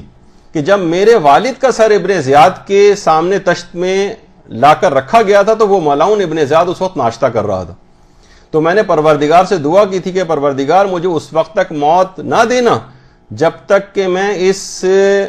ملعون ابن زیاد کا کٹا ہوا سر نہ دیکھ لوں. اور امام کی یہ دعا اس کے بعد قبول ہوئی. اس کے بعد روایت میں کہ امام زین العابدین علیہ السلام وہاں سے اٹھے, اپنے گھر کے اندر تشریف لے گئے اور وہاں پر موجود مخدرات عصمت و طہارت جو خواتین تھیں ان سے فرمایا کہ تم لباس غم کو تبدیل کرو, آنکھوں میں سرما لگاؤ, بالوں میں کنگھی کرو. اور اہل حرم نے امام کے حکم کے مطابق عمل کیا. اور کیونکہ امام حسین کی شہادت کی بات سے لے کر اب تک اہل حرم نے خود پر ہر قسم کی زینتوں کو حرام قرار دیا ہوا تھا, بالکل زینتوں کو ترک کیا ہوا تھا, ذرا سی بھی زینت نہیں کرتے تھے. اور اس دن کی وجہ سے کہ امام نے باقاعدہ اس دن کو خوشی منانے کا اور لباس غم اتارنے کا حکم دیا, تو اسی وجہ سے علماء نے اس دن کو عید زہرا اور ایک خوشی کا دن جو ہے وہ قرار دیا. درود بھیجیے محمد علیہ.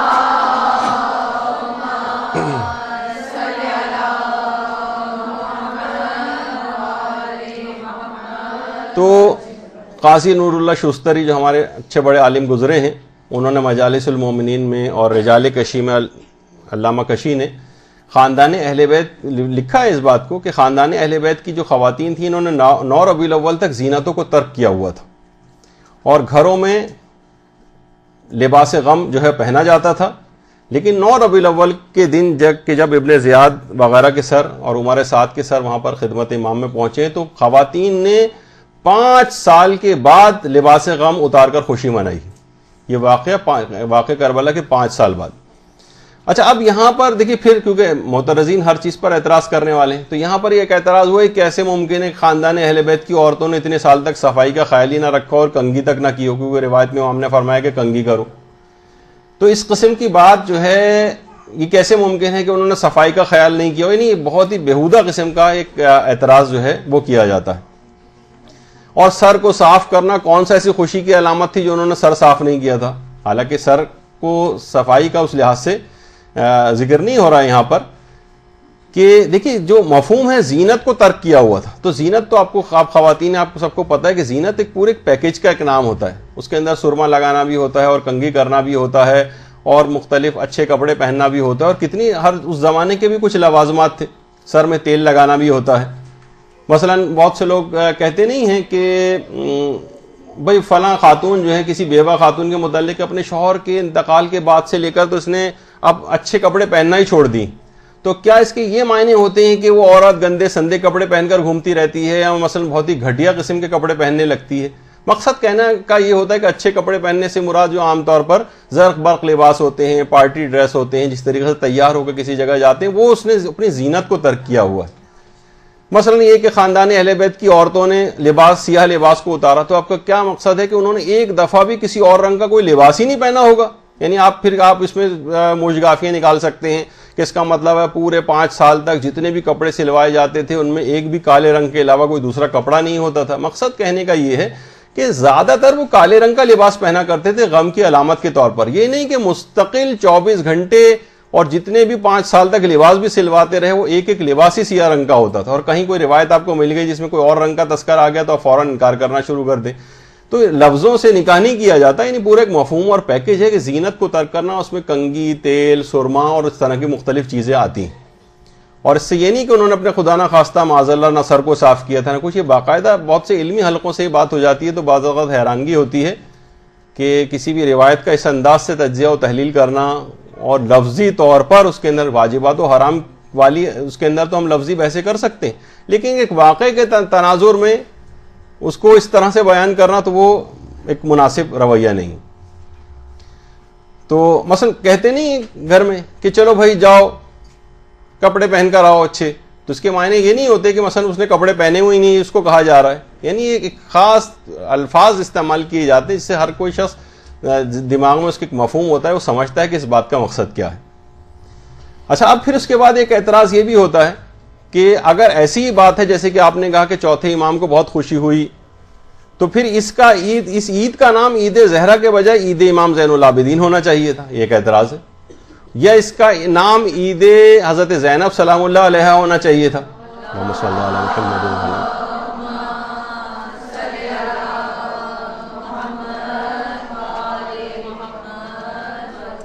دیکھیے ایک ہے نا، ایک اعتراض تو ہے کہ اس کا نام عید زہرا کیوں ہے؟ یہ تو عید امام زین العابدین ہونا چاہیے تھا. وہ خوش ہوئے، حضرت زینب خوش ہوئی ہوں گی، ان کے اعتبار سے یہ والا نام ہوتا تو زیادہ اس کا مناسب نام ہوتا. تو عید زہرا کیوں؟ جبکہ پھر کہتے ہیں کہ اس عید کو ان سے منسوب کرنا، جبکہ حضرت زہرا تو اتنے ان ظالموں، یہ تو سمجھیں کہ 66 ہجری کے قریب 65-66 ہجری میں ظالم مارے گئے، اور حضرت زہرا کا تو شہادت کب ہو چکی تھی، تو پہلے سے واقعے سے کیسے خوش ہو سکتی ہیں؟ تو دیکھیے یہ کہا جاتا ہے کہ وہ زمانی فرق ایک ایسا فرق ہے کہ جس کی وجہ سے یہ روایت، یہ بات غلط ہے کہ اس دن کو اس وجہ سے خوشی کا دن منا کے عید زہرا کا نام دیا جائے، کیونکہ حضرت زہرا کی شہادت کی تو کتنے عرصے بعد یہ واقعہ ہوا ہے، تو پہلے سے کیسے خوش ہو رہی تھیں. تو اب دیکھیے یہاں پر بھی علماء فرماتے ہیں کہ ان ملعونوں کے سب سے زیادہ جو مارے جانے کی خوشی، جو سب سے زیادہ خوشی وہ حضرت زہرا کو ہی ہوئی ہوگی اور سب سے زیادہ ان کا دل شاد ہوا ہوگا. اب پھر یہ سوال کہ یہ اتنے قتل سے اتنا پہلے سے کیسے خوش ہوئیں؟ تو دیکھیے خوشی اور غم جو ہیں یہ کوئی زمانی فرق معصومین کے لیے اس میں فرق نہیں پڑتا ہے. مثلا واقع کربلا کتنے عرصے بعد ہونا تھا پیغمبر کے، لیکن پیغمبر امام حسین کو جب بھی دیکھتے تھے، اور کتنے واقعات ایسے ہیں کہ پیغمبر رونے لگتے تھے اور غم مناتے تھے. کتنے سینکڑوں سال پہلے انبیاء جو تھے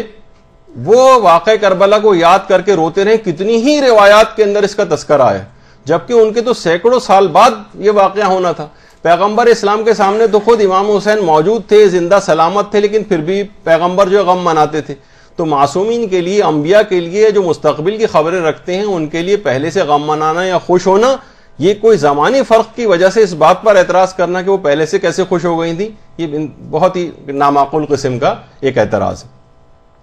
یا وہ جو آپ سنتی ہیں کہ زلیخا کے سامنے جب حضرت یوسف نے کہا تھا کہ اس وقت تمہارا کیا حال ہوگا جب تم آخری پیغمبر کو دیکھو گی، تو زلیخا نے کہا کہ آپ نے نام لیا اور ان کے اچانک سے میرے دل میں ان کی محبت پیدا ہو گئی. یعنی نہ تو زلیخا بھی پیغمبر کے صرف نام سے واقف تھی، نہ ان کی سیرت سے واقف تھی، نہ ان کے کردار سے واقف تھی، تو اچانک سے صرف نام سن کر ہی اتنا پہلے پیغمبر کی پیدائش سے اتنا پہلے ان کے دل میں اس کی محبت پیدا ہو گئی. تو زمانی فرق جو ہیں وہ اس سلسلے میں جو ہے وہ شمار نہیں ہوتے ہیں. اور غم بھی پہلے انبیاء بھی واقع کربلا کے تناظر میں غم مناتے رہے اس واقعے سے بہت پہلے. تو اگر حضرت زہرا نے بھی اس لحاظ سے اس دن کے حوالے سے خوشی منائی، یا یہ کہ اس دن کو یاد کر کے، یا یہ کہ وہ خوش ہوئی ہوں گی اس وجہ سے کہ سب سے زیادہ خوشی ان کو ہوئی ہوگی، کیونکہ خاندان عصمت و طہارت کے اوپر جتنے مظالم اس ظالم نے کیے تھے، اس لحاظ سے سب سے زیادہ خوشی جو ہے حضرت زہرا کو ہوئی ہوگی، اس وجہ سے ان سے منسوب کیا گیا اس کو. تو زمانی فرق کوئی معنی نہیں رکھتے. اس پہ علماء نے بہت اچھی ایک اور بھی بات کہی ہے کہ اگر زمانی فرق معنی رکھتے ہوں تو پھر آخر کیوں امام زمانہ کو یوسف زہرا کہا جاتا ہے؟ زیادہ بہتر نہیں تھا کہ اللہم صلی علی محمد و علی محمد.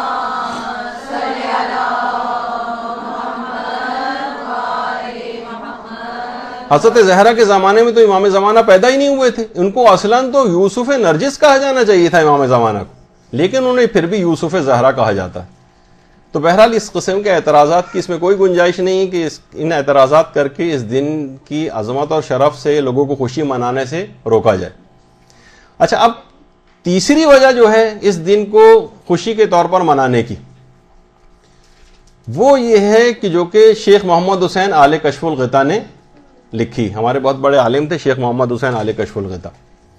وہ فرماتے ہیں کہ ایک خوشی کی ایک وجہ یہ بھی ہو سکتی ہے جو شیعوں کو زیادہ پتہ نہیں، کہ جو 10 ربیع الاول، 9 نہیں 10 ربیع الاول کا جو دن تھا، یہ دن جو کہ آج جس دن ہماری گفتگو ہو رہی، یہ فضیلت و شرف ہم کو حاصل ہے کہ ہم اس دن آج گفتگو کر رہے ہیں، کیونکہ اس دن حضرت خدیجہ کی شادی سلام اللہ علیہ کی پیغمبر اسلام سے ہوئی تھی. اللہم صلی اللہ علیہ وسلم.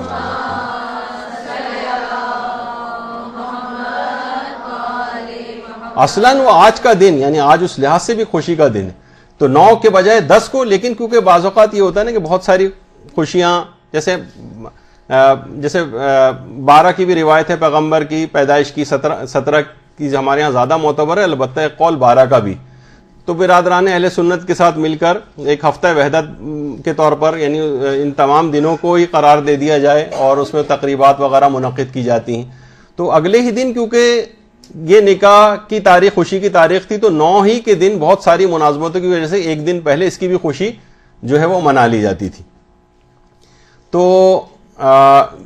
کہا کہ یہ زیادہ ہمارے ہاں معروف نہیں ہو سکا، البتہ اس کی ایک وجہ یہ بھی رہی، یعنی اسی پیکیج میں 9 ربیع الاول کے دن اس 10 کی بھی خوشی ایڈوانس کے طور پر منا لی جاتی تھی. تو ایک تو یہ بھی وجہ ہے اس کی. اچھا، تو اب آپ نے دیکھا کہ یہ جو 3 وجوہات بنی، ایک تو ایک بڑے دشمن اہل بیت کا مارا جانا، جس میں کچھ تاریخی اختلافات تھے. عمر سعد کے حوالے سے، جب عمر سعد اور ان چاروں افراد کے سر امام کے پاس 9 ربیع الاول کے دن پہنچے اور امام کو خوشی نصیب ہوئی، اس لحاظ سے خوشی کا دن ہے کہ اس دن سوگ کو بڑھایا گیا. اور تیسری وجہ یہ جو آپ نے سنی کہ پیغمبر کا حضرت خدیجہ سے نکاح، وہ جو کہ 10 ربیع الاول کی تاریخ تھی لیکن اسی میں منا لی جاتی ہے. اور چوتھی اور جو سب سے اہم وجہ ہے وہ یہ ہے کہ امام زمانہ علیہ الصلوۃ والسلام کی امامت کا پہلا دن،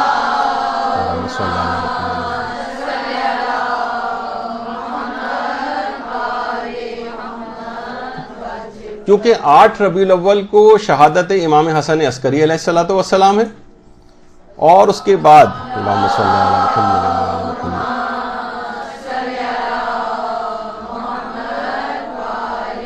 اور 9 ربیع الاول کو امام زمانہ علیہ السلام کی امامت کا پہلا دن. اللہم صلی علی محمد وعلی محمد.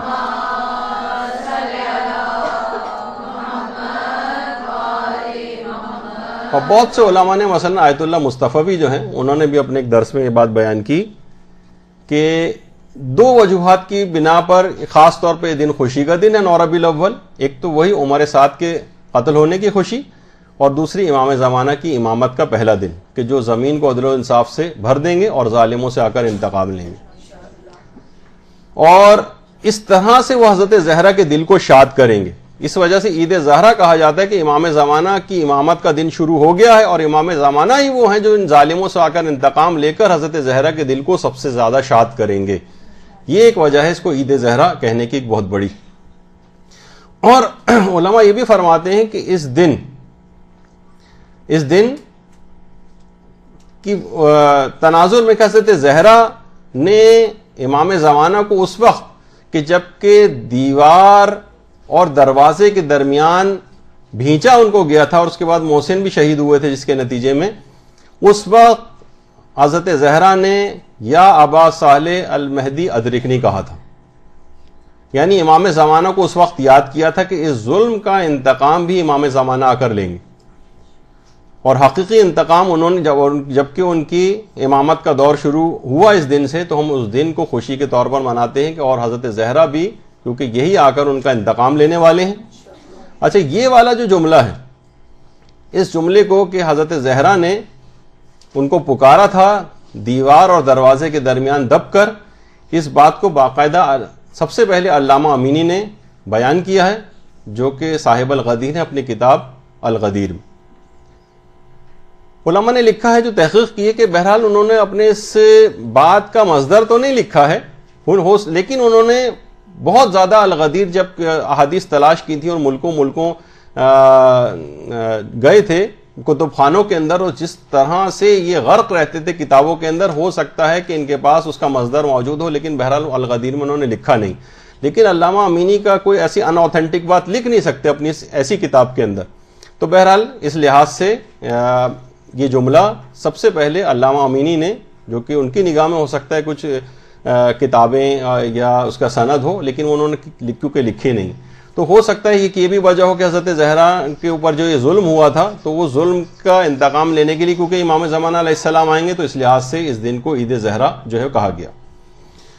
اور اس دن کو یوم فرحت الزہرا بھی کہا جاتا ہے.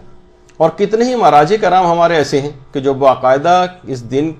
کی باقاعدہ مبارکباد کے پیغامات ان کے ہوتے ہیں، اور اس دن کو اس پہ بھی اعتراض ہے لوگوں کا کہ جب 8 تاریخ کو امام جو ہے وہ امام حسن عسکری شہید ہو گئے تو 8 ہی کے دن سے ہی امامت کا آغاز ہو گیا تھا، تو اس کو اگلا دن جو ہے آپ کیوں اس کے اوپر کہہ رہے ہیں کہ اس دن خوشی منائی جائے، پھر اسی وقت سے فوراً خوشی منا لینی چاہیے وغیرہ اس قسم کا اعتراض. تو بہرحال 8 کو انتقال ہوا تو عرف کے اندر بھی اگلا دن امامت کا پہلا دن شمار ہوگا. یہی آیت اللہ مصطفی نے بھی لکھا، اور یہی بات جو ہے آیت اللہ سعید الحکیم نے بھی اپنے استفتاء کے اندر جو بیان کی کہ 9 کا جو دن ہے وہ امام زمانہ کی امامت کا پہلا دن. تو اس لحاظ سے تمام مراجع بھی یہ بات کہتے آ رہے ہیں، اور اس میں کسی کو بھی کوئی اعتراض کی بات نہیں ہے، لیکن پھر بھی کچھ اعتراضات اس وجہ سے دیکھنے میں آ جاتے ہیں. اچھا، ایک اعتراض یہ ہے کہ ابھی تو آپ شہادت سے فارغ ہوئے ہیں 8 تاریخ کو ربیع الاول کی، اور فوراً ہی اگلے دن خوشی منانے کچھ غیر عقلی سے لگتا ہے. ایک یہ بھی اعتراض ہے اس کے اوپر، یعنی فوراً بعد شہادت کے اگلے دن ہی خوشی منانے لگنا. کوئی جیسے کہے، ابھی نیچے بھی ذکر ہو رہا تھا اس بات کا، تو ہمارے مولانا محترم اور جو ہے وہ اس بات کو کہہ رہے تھے کہ ابھی رمضان سے فارغ ہو، پورے مہینے منع کیا گیا کہ امساک کرو، لیکن اس دن واجب کیا جا رہا ہے کہ روزہ نہ رکھو، یعنی اس دن کچھ کھاؤ پی لو. تو یہ فوراً ہی اگلے دن ایک دم سے پیترا بدل لیا رمضان کے سلسلے میں بھی کہ کبھی منع کیا جا رہا تھا اور پھر حکم دی. تو ہم حکم کے بندے ہیں اصل میں. ہم یہ نہیں کہہ سکتے کہ بھئی اتنے دن رکھا تو آج کے دن بھی روزہ رکھ لیتے ہیں، اللہ کے لیے تو رکھ رہے نہیں، باطل ہوگا، گناہ گار ہو جائیں گے. تو خوشی میں خوشی منانی ہے، غم میں غم منانا ہے. اور اگر ایسا ہے تو آپ دیکھیں کتنی اسلام کی ایسی تاریخیں، مثلا 29 ذی قعدہ کو امام محمد تقی علیہ السلام کی اللہم صلی علی محمد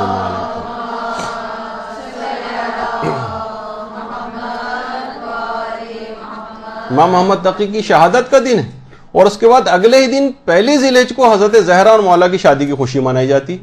یعنی ایک دن پہلے غم ہے، اس کے اگلے دن فوراً ہی اسلامی دنیا میں اور دنیا تشیع کے اندر خوشی کا دن منایا جاتا ہے۔ 9 ذی الحجہ مسلم ابن عقیل کی شہادت کا دن ہے، اس کے بعد اگلے ہی دن عید قربان خوشی کا دن منایا جاتا ہے۔ تو کتنی چیزیں دیکھیے اس قسم کی ہیں۔ اسی طریقے سے صرف ان دنوں کی بات نہیں، اگر آپ اور تاریخ کے اندر دیکھیں تو بہت ساری آپ کو ایسی چیزیں مل سکتی ہیں۔ کچھ علماء مثلا یہ بھی کہتے ہیں کہ جیسے 23 ذی الحجہ ہے، کچھ تاریخوں میں آیا کہ طفلان مسلم کی شہادت کا دن ہے 23 ذی الحجہ، اور اگلے ہی دن جو 24 ذی الحجہ اس دن عید مباہلہ کی خوشی منائی جا رہی ہوتی ہے، اور اسلام کے اندر حکم ہے اس کا خوشی منانے کا۔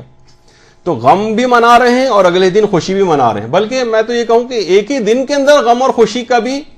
ہمیں مظاہر دیکھنے میں آتے ہیں۔ مثلا کسی کی شادی ہو رہی ہے، وہ خوش ہو رہا ہے شادی کی وجہ سے، مگر اپنے مرحوم باپ کو یا مرحوم ماں کو یاد کر کے اس دن روتا بھی اور غمگین بھی ہوتا ہے۔ تو لہٰذا ایک ہی دن میں جب اس کے مظہر ہمیں دیکھنے میں آ جاتے ہیں، تو ایک دن غم منانے کے بعد اگر اگلا دن خوشی کا آ جائے اور اس میں ہم خوشی منا لیں تو اس میں کوئی معیوب بات نہیں۔ اور یہی وجہ ہے کہ اس دن کے لیے خاص طور پر 9 ربیع الاول کو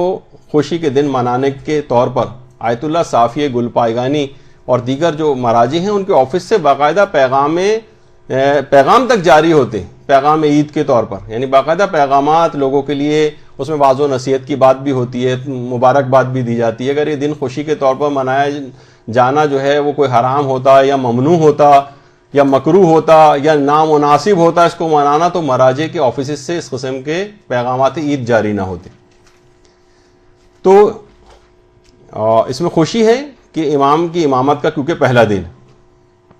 ایک اعتراض دیکھیے پھر یہ بھی کیا جاتا ہے کہ اگر یہی بات ہے تو پھر آپ 11 محرم کو کیوں امام زین العابدین کی امامت کی خوشی نہیں مناتے؟ دیکھیے اعتراض تو مختلف چیزیں ہیں نا، اب اس کے اندر بھی یہ والی بات بھی آ گئی، پھر آپ کو 11 محرم کو جو ہے وہ چوتھے امام کی امامت کی خوشی کا دن منانا چاہیے۔ تو دیکھیے خود اس کے جوابات مجتہدین نے دیے، جیسے یہ آیت اللہ مصطفی کی بات کر رہا تھا، انہوں نے کہا کہ امام زمانہ کا زمانہ امامت جاری ہے، امام زمانہ امام بقیت اللہ ہیں، اور امام زمانہ کی امامت کے پہلے روز کو خوشی اور جشن کے طور پر منانا یہ اولیت رکھتا ہے، اور اس میں کوئی غم کے دنوں سے بھی سازگار نہیں ہے۔ ورنہ ہم دیکھیں 11 محرم کو بھی اہل بیت کے اوپر مظالم ختم نہیں ہوئے تھے، بلکہ مسلسل مظالم چل رہے تھے۔ تو اس مسلسل جبکہ مظالم کے دنوں کی یاد ہے اور غموں کی یاد ہے، اس میں خوشی منانا شیعت کی اقدار میں کبھی شامل نہیں رہا ہے۔ 11 محرم کو مظالم کا سلسلہ بھی جاری تھا، تو لیکن اس کے اندر ایسا کوئی مسئلہ نہیں ہے، یعنی اس میں امام نے خود خوشی منانے کا حکم دیا ہے۔ روایت میں امام خود خوش ہوئے ہیں، غم کے کپڑے اتارنے کا حکم دیا، زینت کرنے کا حکم دیا،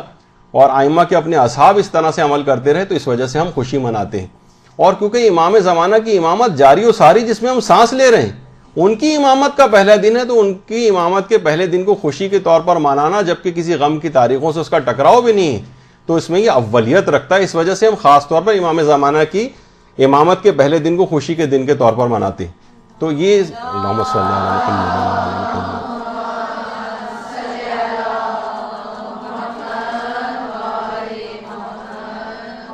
بعض افراد اس پر بھی اعتراض کرتے ہیں، جیسے کہ عام طور پر کہا جاتا ہے کہ آج جشن تاج پوشی امام زمانہ ہے،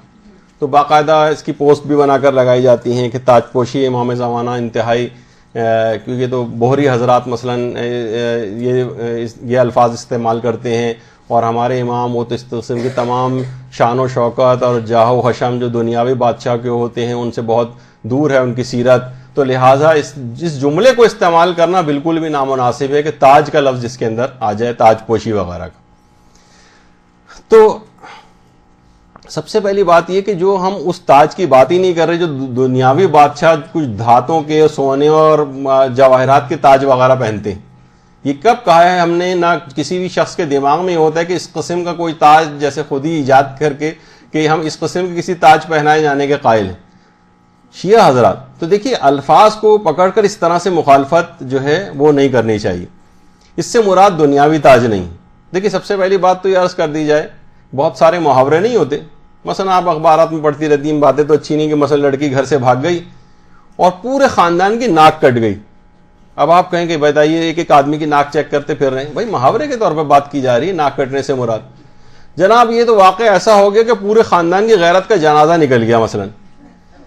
اب کیا ہے کہ مقصد اس بات کا یہ ہے کہ غیرت کہیں مجسم ہو کر کسی چارپائی وغیرہ پہ پڑی ہوئی تھی اور اس کے بعد اس کا جنازہ کندھوں پہ اٹھا کے لے جایا جا رہا، نہیں، محاورے کے طور پر ہے. تو خوشی سے شادیاں مرگ کی کیفیت ہو گئی. تو یہ استعارے ہیں، اشارے ہیں، عربی میں بھی اردو زبان میں بھی مختلف جگہوں کے پر جو ہیں یہ سب چیزیں اس قسم کے الفاظ استعمال کیے جاتے ہیں. تاج تو فارسی میں بھی اسی تاج کو کہتے ہیں جو پہنا جاتا ہے، پوشی معنی پہننا، اور یہاں پر سر پر رکھنے کے معنوں میں ہوتا ہے اصل میں. اور کتنی احادیث کے اندر بھی پیغمبر کی حدیثوں میں بھی بات آئی کہ امامہ ملائکہ اور ہم عربوں کا تاج ہے. یعنی تاج کا لفظ کوئی معیوب لفظ نہیں روایات کے اندر سمجھا گیا، باقاعدہ اصول کافی میں محمد ابن یعقوب کلینی نے اس کو لکھا. اسی طریقے سے جو جواہر الکلام ہے اس میں یہ ہے کہ عید غدیر کے دن رسول نے اپنے ہاتھوں سے مولا علی کے سر پر امامہ باندھا تھا عید غدیر کے دن باقاعدہ. بلکہ روایت کے اندر یوں ہے کہ پیغمبر نے اپنے ہاتھ سے امیر المومنین کے سر پر امامہ باندھا، اس کا شملہ سینے پر چھوڑ دیا اور پچھلے شملے کو 4 انگل کم کر دیا اگلے سے، اور پھر کہا کہ اے علی آگے بڑھو، وہ آگے بڑھے. کہا 2 قدم پیچھے ہٹو، وہ پیچھے ہوئے. پھر فرمایا ملائکہ کے تاج ایسے ہوتے ہیں. اللہم صلی علی محمد.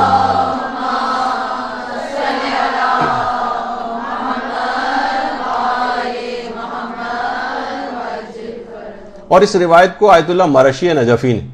جو احقاق الحق کی جو شرح لکھی ہے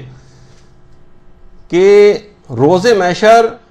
پیغمبر اسلام کائنات کی بادشاہی کا تاج رکھے ہوئے تشریف لائیں گے اور وہ تاج نور کا ہوگا. تو یہاں پر بھی کوئی معیوب باتوں میں نہیں کہ ہم کہیں کہ بھائی تاج تو پیغمبر کیسے دنیاوی بادشاہوں کی طرح سے تاج، تو دوسرے تاج کی بات ہو رہی، نورانی تاج کی بات ہو رہی. تو وہ تاج نور کا تاج ہوگا. اچھا، اسی طریقے سے اعمالی شیخ مفید میں بھی ہے، اعمالی شیخ توسی میں بھی ہے، اور بلکہ یہ تو اس کے علاوہ بھی جو زیارت امیر المومنین ہے اس میں امیر المومنین کو تاج الاوصیاء کہا گیا اور کہہ کے سلام کیا گیا. اوصیاء کے تاج، تو تاج اگر کوئی بہت ہی نامناسب قسم کا جملہ ہوتا تو زیارت امیر المومنین میں بھی نہیں آنا چاہیے تھا اس کو. اور اعمالی شیخ توسی اور شیخ مفید کی جو روایت ہے اس میں پیغمبر نے فرمایا کہ روز محشر امیر المومنین علی علیہ السلام کے سر اقدس پر جو تاج ہوگا اس کی نور کی ضوء سے اہل محشر کی آنکھیں چندیا جائیں گی، اور پھر علی کو ندا دی جائے گی کہ آپ قسیم جنت و نار ہیں، اپنے محب کو جنت میں لے جائیے اور اپنے دشمن کو جہنم میں ڈال دیجئے. اور اس تاج کے 4 رکن ہوں گے، ہر رکن پہ لکھا ہوگا لا الہ الا اللہ محمد الرسول اللہ علی مفتاح الجنہ. درود بھیجیے محمد.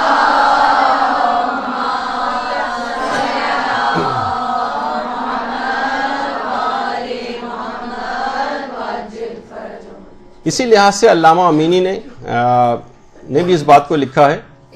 نہیں بلکہ جو ایک اور روایت بھی آ گئی سامنے کہ روز محشر امیر المومنین جنت کے ایک ناقے پر سوار ہوں گے اور آپ کے سر پر نور کا تاج ہوگا جس کے 70 گوشے یعنی کنگورے ہوں گے، جن میں یاقوت سرخ جڑا ہوگا، جس میں سے ہر یاقوت کی روشنی 3 دن کی مسافت کے فاصلے تک پہنچے گی. اللہم صلی علی محمد.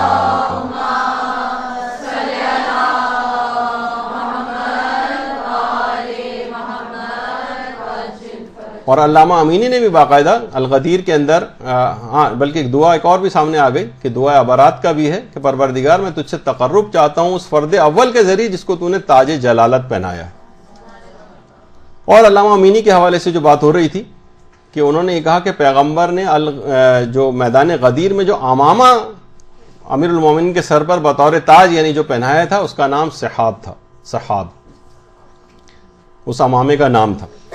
تو لہٰذا 9 ربیع الاول کے دن امام زمانہ کی جو تاج پوشی کا دن ہے اس کو تاج پوشی کا دن کہنا ان کی شان کے بالکل مطابق ہے، ورنہ اتنے بڑے بڑے علماء رسول اور ائمہ کے لیے اس قسم کے الفاظ کا انتخاب نہ کرتے جب ان کے لیے مناسب ہے یہ جملہ. اور ظاہر ہے کہ ہم کسی دنیاوی تاج کی بات نہیں کر رہے ہیں، نورانی تاج کی بات ہو رہی ہے اور تاج ولایت کی بات ہو رہی ہے، تاج امامت کی بات ہو رہی ہے. تو اس میں کہنا بالکل بھی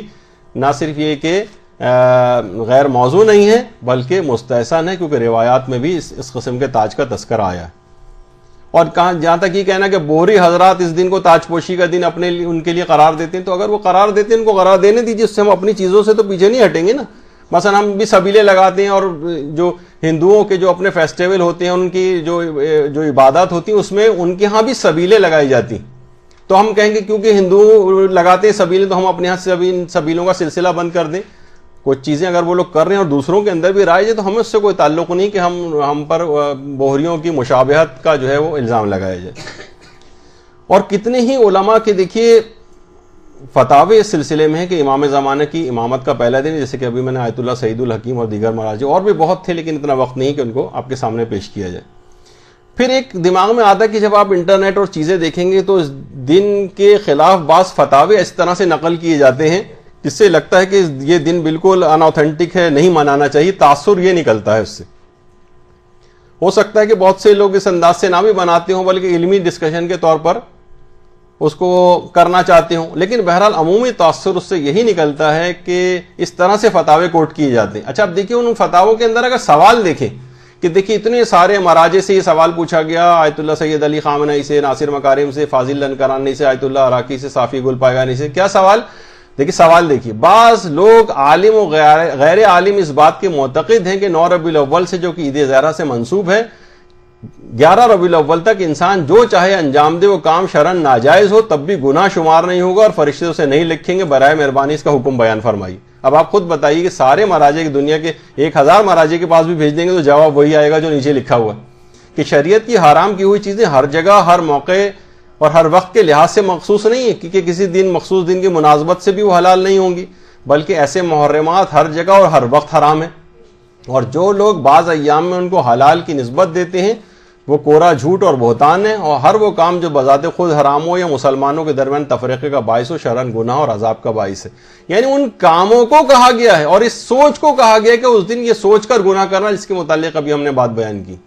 اسی طریقے سے آیت اللہ ناصر مکارم شیرازی کا بھی آپ کے سامنے آ رہا ہے، دیگر مراجع کے بھی اسی طرح، آیت اللہ عراقی، صافیہ گل پائگانی، سب نے سوال جو کیا گیا ہے نا اس کے اندر اس کا وہی جواب دیا ہے کہ نہیں، جو حرام ہے اس دن بھی حرام رہے گا،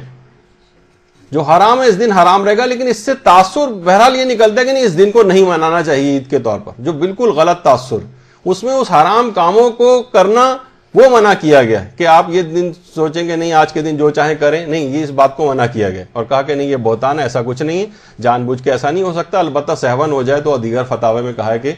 وہ اس دن کی فضیلت کی وجہ سے معاف ہو سکتی ہیں چیزیں. اور باقاعدہ مراجع سے جب پوچھا گیا تو انہوں نے بھی اس دن کو عید کے طور پر منانے کو جائز بلکہ پسندیدہ بھی قرار دیا، اور کہ بھلے جائز و مستحسن است. آیت اللہ صادق روحانی نے بھی کہا، ایک صادق شیرازی الگ ہے، آیت اللہ صادق روحانی الگ ہے، بشرط عدم ارتکاب محرمی. بس یہ کہ حرام کام کوئی نہیں ہونا چاہیے. وہ تو ہر اس خوشی کے موقع پر علماء یہی کہتے ہیں، کیونکہ اس میں بہت سارے لوگ کچھ ایسے کام بھی کرنے لگتے ہیں. ایران کے اندر بھی بعض اوقات ایسا ہوتا ہے کہ کچھ افراد، سارے تو نہیں، ہر جگہ پہ نہیں، ان کو روکا جائے گا کہ مثلا وہ نہ گانے اور موسیقی بھی اور ڈانس بھی اور اس طرح کی چیزیں شروع کر دیتے ہیں، لیکن وہ تو ہر خوشی کے موقع سے ہی منسوب ہے کہ یہ سب ان مناسبتوں سے لوگ اس قسم کے ارتکاب کرتے ہیں گناہوں کا، تو ان کو روکا جائے گا، نہ کہ ہم اس دن کو ہی منانا بند کر دیں کیونکہ اس میں یہ فلاں گناہ ہوتے ہیں لہٰذا مناسب نہیں ہے کہ دن منایا جائے اور اس کو آہستہ آہستہ ترک کر دیا. نہیں، ہم ان غیر شرعی باتوں کو منع کریں گے. تو اسی طرح سے آیت اللہ گورگانی، ان کا بھی فتویٰ یہی کہ بہرحال کہ یہ اس دن خوشی منانا، یعنی کافی اس کو سفارش کی گئی ہے کہ یہ 9 ربیع الاول کے دن خوشی کا دن ہے. تو بس یہ ہے کہ اس میں جو دیکھیے اسی طرح آیت اللہ صافی گل پائگانی نے بھی، انہوں نے تو بلکہ باقاعدہ اس کا برنامہ بھی دیا ہے کہ اس دن کو کیسے منانا چاہیے، کہ اس دن فضائل کا ذکر کرنا چاہیے، مناقب اہل بیت بیان ہونے چاہیے، معارف اور تعلیمات اور ہدایت کا جو بیان ہے وہ اس دوران ہونا چاہیے، اور ان ہمارے جو یہ ہستیاں ہیں ان کی حقانیت کے دلائل پیش کیے جائیں، اور دشمنان جو اہل بیت ہیں اخبار و احادیث اور تاریخ صحیحہ سے ان کے اوپر اعتراض کیا جائے، یعنی جس کو ہم یوم تبرہ اسی لحاظ سے کہتے ہیں کہ ہم ان کے نقائص لیکن علمی طور پر، نہ کہ کسی فرقہ فساد کے لیے. تو علماء نے اس بات کو اس لحاظ سے باقاعدہ لکھا ہے. یہی وجہ ہے کہ جو جتنے بھی فتاوے پیش کیے جاتے ہیں، چاہے رہبر معظم کے ہوں، آیت اللہ بہجت کے ہوں، کہ اس انداز سے بہت سے لوگ کسی شخصیت کا مثلا پیٹ پھاڑنے والا واقعہ کچھ دشمنان کے نام مثلا جانوروں کے اوپر لکھ کر اس کو مارنے کا واقعہ، اور اس طرح کی کچھ فساد انگیز باتیں کہ جس سے معاشرے کے اندر ایک خلفشار برپا ہو جائے اور تفرقہ پیدا ہو جائے، کتنا زیادہ پھونک پھونک کے قدم رکھنے کی ضرورت ہے، اور اس کے اندر اس قسم کی باتیں کر کے کہ مومنین کی جان اس سے جائے، لوگ خطرے میں آ جائیں، مسلمانوں میں انتشار پھیلے، اس کو سب نے یقیناً منع کیا ہے، اور یہ کام ہرگز نہیں کرنے چاہیے، اور اس بات کو پھیلانا چاہیے کہ مراجع نے خصوصیت کے ساتھ ان تمام چیزوں کو منع کیا، ورنہ محافل منعقد کرنا، تقاریر کرنا، فضائل کی باتیں بیان کرنا، معارف کی باتیں بیان کرنا، اس کو کسی مجتہد نے آج تک منع نہیں کیا، سب نے بلکہ اس کی تاکید ہی کی ہے کہ اس دن کو خوشی کے طور پر منایا جائے، لیکن کچھ اس قسم کی باتوں کے فتاوے لے کر اور لوگوں کو ڈسکریج کیا جائے کہ اس دن وہ خوشی کے دن کے طور پر اس کو نہ منائیں، تو اس کو ہم یہی شبہ ہوتا ہے بعض اوقات کہ کچھ دشمنان اہل بیت کے سلسلے میں کہیں دلوں میں کوئی نرم گوشہ تو موجود نہیں، یعنی یہ شبہ تو پھر پیدا ہوگا کہ تمام چیزوں کو نظر انداز کر کے اور کچھ مخصوص باتوں کو پروجیکٹ کر کے اس دن کو اگر ہم یہ کہیں کہ اس دن کو نہ منایا جائے کیونکہ اس میں فلاں فلاں چیز ہوتی ہے تو لگتا ہے ایسا ہے پھر تو کہ دیکھیے کتنی، جیسے بھی اس سے پہلے ہم بات کر رہے تھے کہ شادی کی تقریب ہوتی ہے، کہ ہم یہ تو نہیں کہیں گے شادی کی تقریب، جیسے ایک دفعہ ہم نے پہلے بھی کہا تھا کہ اس کو شب گناہ کبیرہ قرار دینا چاہیے، کتنا اسراف ہوتا ہے، کتنی بے پردگی ہوتی ہے، لوگوں کے اگلے دن کی نمازیں قضا ہوتی ہیں، عورتیں نامحرموں کے سامنے میک اپ کر کے جاتی ہیں، زرق برق لباس پہنے جاتے ہیں، مکس گیدرنگ ہوتی ہے، اور نہ جانے کتنے گناہ اس شادی کے نتیجے میں ہوتے ہیں، لیکن کبھی کوئی نہیں کہتا کہ بھئی شادی نہیں کرنی چاہیے، یا یہ کہ بالکل شادی کی اس قسم کی کوئی تقریب منعقد ہی نہیں کرنی چاہیے، کہیں بس جاؤ مثلا کسی بھی قاضی کے پاس بیٹھ کے، کسی مولوی صاحب کے پاس بیٹھ کے نکاح پڑھا کے آ جاؤ، نہیں، یہ کہا جائے گا شادی کی تقریب منعقد کریں لیکن اس کے اندر کوئی خلاف شریعت بات نہ ہو، اس کا پروپیگنڈا کرنا چاہیے، اس کے خلاف بات کرنی چاہیے، لوگوں کو اس کی طرف راغب کرنا چاہیے کہ اسلامی ماحول کے اندر شادیاں کریں، لیکن خود تقریب ہی منعقد نہ کریں، یہ کانسیپٹ اس سلسلے میں غلط ہے۔ تو جہاں تک تاریخی اختلافات کا تعلق ہے تو دیکھیں کتنی تاریخ کے اندر اختلافات پہلے سے موجود ہیں، لیکن ان اختلافات تاریخ کی بنیاد پر آپ دنوں کو منانا ترک نہیں کرتے، جیسے یہ ابھی 12 اور 17 کے اندر ایک اختلاف ہے، اسی طرح سے آئمہ کی اولادوں کی تعداد کتنی تھی اس کے اندر اختلاف ہے، آئمہ کی ازواج میں بعض اوقات اختلاف ہو جاتا ہے، آئمہ کی والدہ یہ نام تھا ان کا کہ وہ نام تھا ان کا، اس میں کتنا اختلاف ہے، لیکن اس کی وجہ سے ہم انکار نہیں کرنے لگتے ان شخصیت کا، بس ایک تاریخی اختلاف کے طور پر کرتے ہیں اور دنوں کو ویسے ہی مناتے ہیں۔ تو یہی وجہ ہے کہ جتنے بھی ہمارے علماء ہیں جیسے صاحب جواہر ہیں، انہوں نے بھی باقاعدہ اس روایت کی بنیاد پر جو احمد ابن اسحاق کی تھی اس کو شرف اور فضیلت اور برکت اور خوشی کا دن جو ہے وہ قرار دیا، شیخ مفید نے اس کو یوم عید کبیر جو ہے وہ کہا، اس کے علاوہ ابن طاؤس نے جو ہے خوشی کا دن قرار دیا، علامہ کفمی نے بھی اس کو کہا کہ باقاعدہ اس دن انفاق کیا جائے مومنین کے اوپر اور اپنے اہل و عیال پر توسعہ کیا جائے، یعنی اس دن ان کو رزق اور مختلف چیزوں میں وسعت دی جائے، خوشبو لگائی جائے، نئے لباس پہنے جائیں، شکر کیا جائے، عبادت کی جائے، یعنی باقاعدہ اس کا پروگرام بھی دیا، یعنی کہ اس دن کو نہ منائیں بلکہ یہ کام کریں اس دن۔ اور آیت اللہ طباطبائی جو کاظم یزدی طباطبائی، انہوں نے تو باقاعدہ عروۃ الوثقیٰ میں اس دن کا غسل بھی قرار دیا، جو کہ اگرچہ دیگر مجتہدین نے اس دن کے استحباب کے قائل نہیں ہیں۔ تو اس طرح سے کتنے ہی میرے پاس، یعنی میں آپ کے سامنے جو فتاوے آ رہے ہیں کہ کہا گیا ہے کہ شیعوں کو اس دن کو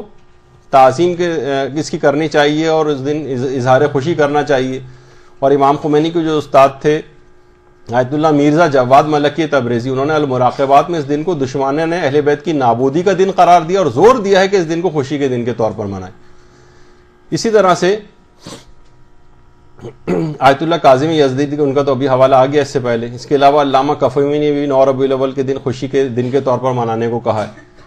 تو بہرحال، اور اس دن خاص طور پر جیسے کہ ابھی بات بیان ہو رہی تھی کہ امام خمینی نے جو خاص طور پہ بات کہی ہے کہ کوئی بھی ایسا کام آپ کو ہرگز نہیں کرنا، یعنی اتحاد کا مظاہرہ کرنا ہے، متحد ہونا ہے تاکہ آپ محفوظ رہیں۔ امام خمینی کہتے تھے کہ اس بات کا دھیان رہے کہ تفرقہ انگیز باتیں کرنا گناہ کبیرہ ہے اور بہت مشکل ہے کہ خدا اس کو بخشے، کیونکہ تفرقہ دیکھیے ہمیشہ یہ ہوتا ہے کہ الفتنہ تو اشد من القتل، تفرقے سے ہمیشہ فتنہ پیدا ہوتا ہے، فتنے کو قتل سے بھی بدتر سمجھا گیا ہے۔ تو چاہے ہمارے دشمن اس طرح کی باتیں کریں یا ہمارے دوست، اور چاہے ایسی باتیں تقدس اور شرافت کے دعوے داروں کے منہ سے نکلیں یا ان لوگوں کے جو اس قسم کے دعوے نہیں کرتے، خدا اس کو یعنی ہرگز نہیں بخشے گا جو اس انداز کے تفرقے کی باتیں کرے گا، معاشرے میں انتشار پھیلائے گا اور مسلمانوں کو باہمی دست و گربہ کرے گا اپنی تقریروں کے ذریعے، اس انداز سے اس دن کے لحاظ سے باتیں کر کے کہ زیادہ سے زیادہ لوگوں مسلمانوں میں آپس میں انتشار پیدا ہو. ان باتوں کو بس اصل میں اس میں علی الخصوص خیال کرنا ہے. اور جیسے کہ ابھی ذکر ہوا کہ سب سے اہم وجہ امام زمانہ کی امامت کے پہلے دن کے طور پر خوشی منانی ہے. اور خود آیت اللہ سیستانی نے بھی باقاعدہ کہا ہے کہ اگر تفرقے کا باعث نہیں بن رہا ہے تو عید زہرہ منانے کے اندر کوئی اشکال نہیں ہے، اور اس کے اندر اس کی محفلوں میں شرکت کرنے میں بھی کوئی اشکال نہیں ہے. لیکن اگر اس قسم کی مجالس اس نیت سے اگر برپا کوئی کر رہا ہے کہ لڑائی جھگڑا، قتل و غارت گری، تفرقہ مسلمانوں میں ایجاد کرنا مقصد ہے، جیسے کہ اکثر جگہوں کے اوپر دیکھنے میں آتا ہے، تو پھر اس قسم کی مجالس اور ان میں شرکت کرنا جائز نہیں ہوگا. لیکن وہ دوسرا عنوان ثانوی کے طور پر حکم ہے کہ اس قسم کے کوئی تفرقہ انگیز کام نہیں کیے جائیں، لیکن دن کو خوشی کے دن کے طور پر منانا اور اس میں کوئی اشکال نہیں ہے، اس میں شرکت کرنے میں بھی ان کے پروگراموں میں کوئی اشکال نہیں ہے. اور آیت اللہ شیخ جواد تبریزی نے تو باقاعدہ کہا کہ ہر حال میں یہ دن شیعوں کے لیے عام طور پر اور اہل بیت کے لیے خاص طور پر خوشی کا دن، تو اس کو ضرور منانا چاہیے. اور آیت اللہ صافی گل پاگانی تو باقاعدہ پیغام بھی اس سلسلے میں جاری کرتے ہیں. اور البتہ رہبر معظم اور دیگر لوگوں نے اس دن جو خرافات ہوتی ہیں اس کے متعلق ضرور باتیں کہیں کہ ان خرافات سے اپنے آپ کو بچائیں. اور صرف یہاں نہیں، ایران کے اندر بھی وہ خرافات ہیں، تو اس دن سے اپنے آپ کو ان خرافات سے اپنے آپ کو بچانا ہے اور اسی کے سلسلے میں اس طرح سے اس دن کو منانا ہے کہ اس دن میں کوئی حکم شریعت کی مخالفت نہ ہو. اور آخر میں بس یہ بات آپ کی خدمت میں عرض کر دی جائے، جو شعر بھی ہے کہ 72 دنوں تک ان کے مصائب پہ روئے ہیں، وہ خوش ہوئے تو آج زمانے کی عید ہے. یا رب نہ مومنوں کی خوشی کو نظر لگے، زہرا کے سوگوار گھرانے کی عید ہے. اچھا، اللہم صلی اللہ علیہ وسلم.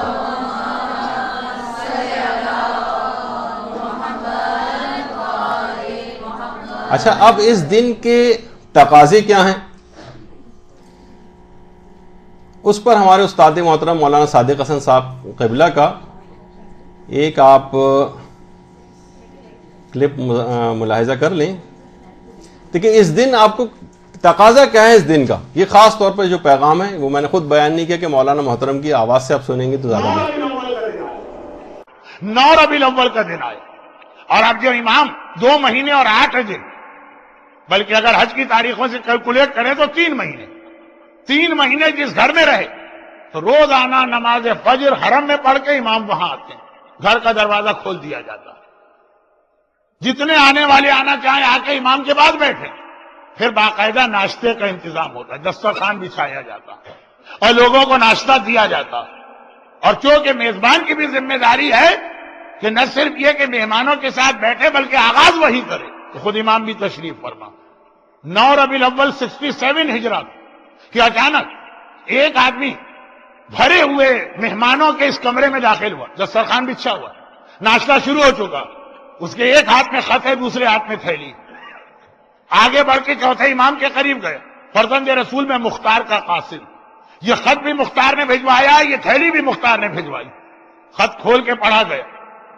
لکھا تھا کہ اما بعد، اے میرے آقا اور مولا، جتنا میرے بس میں تھا میں نے آپ کے خاندان کے ظالموں سے انتقام لیا، اور یہ 5 کٹے ہوئے سر آپ کی خدمت میں بھجوا رہا ہوں. وہ تھیلی کھولی، ابن زیاد کا سر، عمر سعد کا سر، شمر کا سر، ابن نمیر کا سر، خولی یا ہرملہ کا سر. یہ دیکھتے ہی امام شکر کے سجدے میں گرے، مگر اس کثرت سے امام شکر کے سجدے کرتے تھے کہ لقب سجاد، مگر اس دفعہ شکر کے سجدے میں ایک عجیب جملہ کہا، شکرن للہ،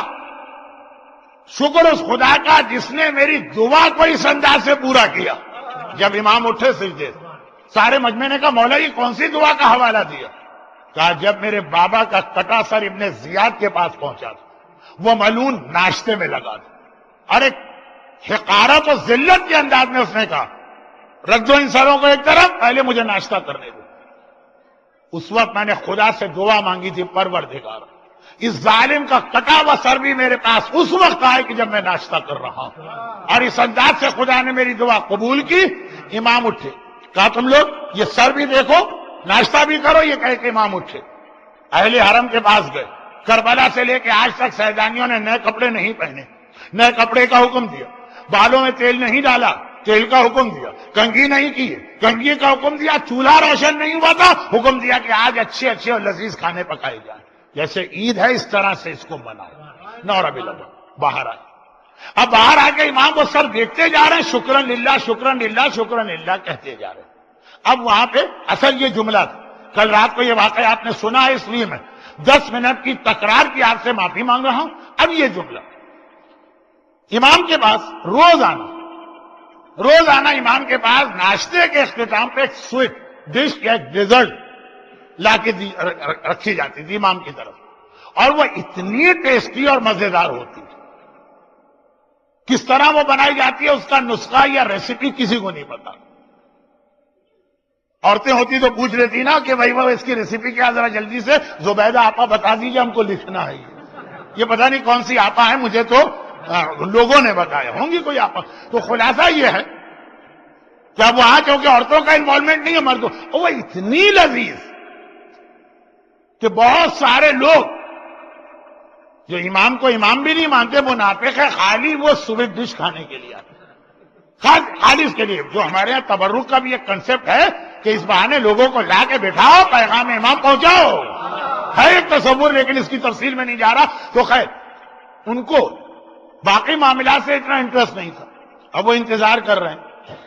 کہ بھائی اب آتی ہے وہ ڈیزرٹ، اب آتی ہے وہ سویٹ ڈش جس کے لیے ہم اپنے سارے کام چھوڑ کے یہاں آ کے بیٹھتے ہیں۔ آدھا گھنٹہ گزر گیا، امام وہ کٹے ہوئے سر دیکھ رہے ہیں، خوش ہو رہے ہیں۔ کسی نے کہا کہ فرزند رسول بہت دیر ہو گئی ہے، ناشتہ ختم ہوئے، گیپ سا آ گیا، وہ سویٹ اب تک نہیں آئی۔ یہ جملہ امام کا میں بتا رہا ہوں۔ امام نے کہا کہ ان ملعونوں کے کٹے ہوئے سر کو دیکھنے سے مومن کے دل میں جو مٹھاس پیدا ہوتی ہے، کیا اس کے بعد بھی کسی مٹھاس کی ضرورت ہے؟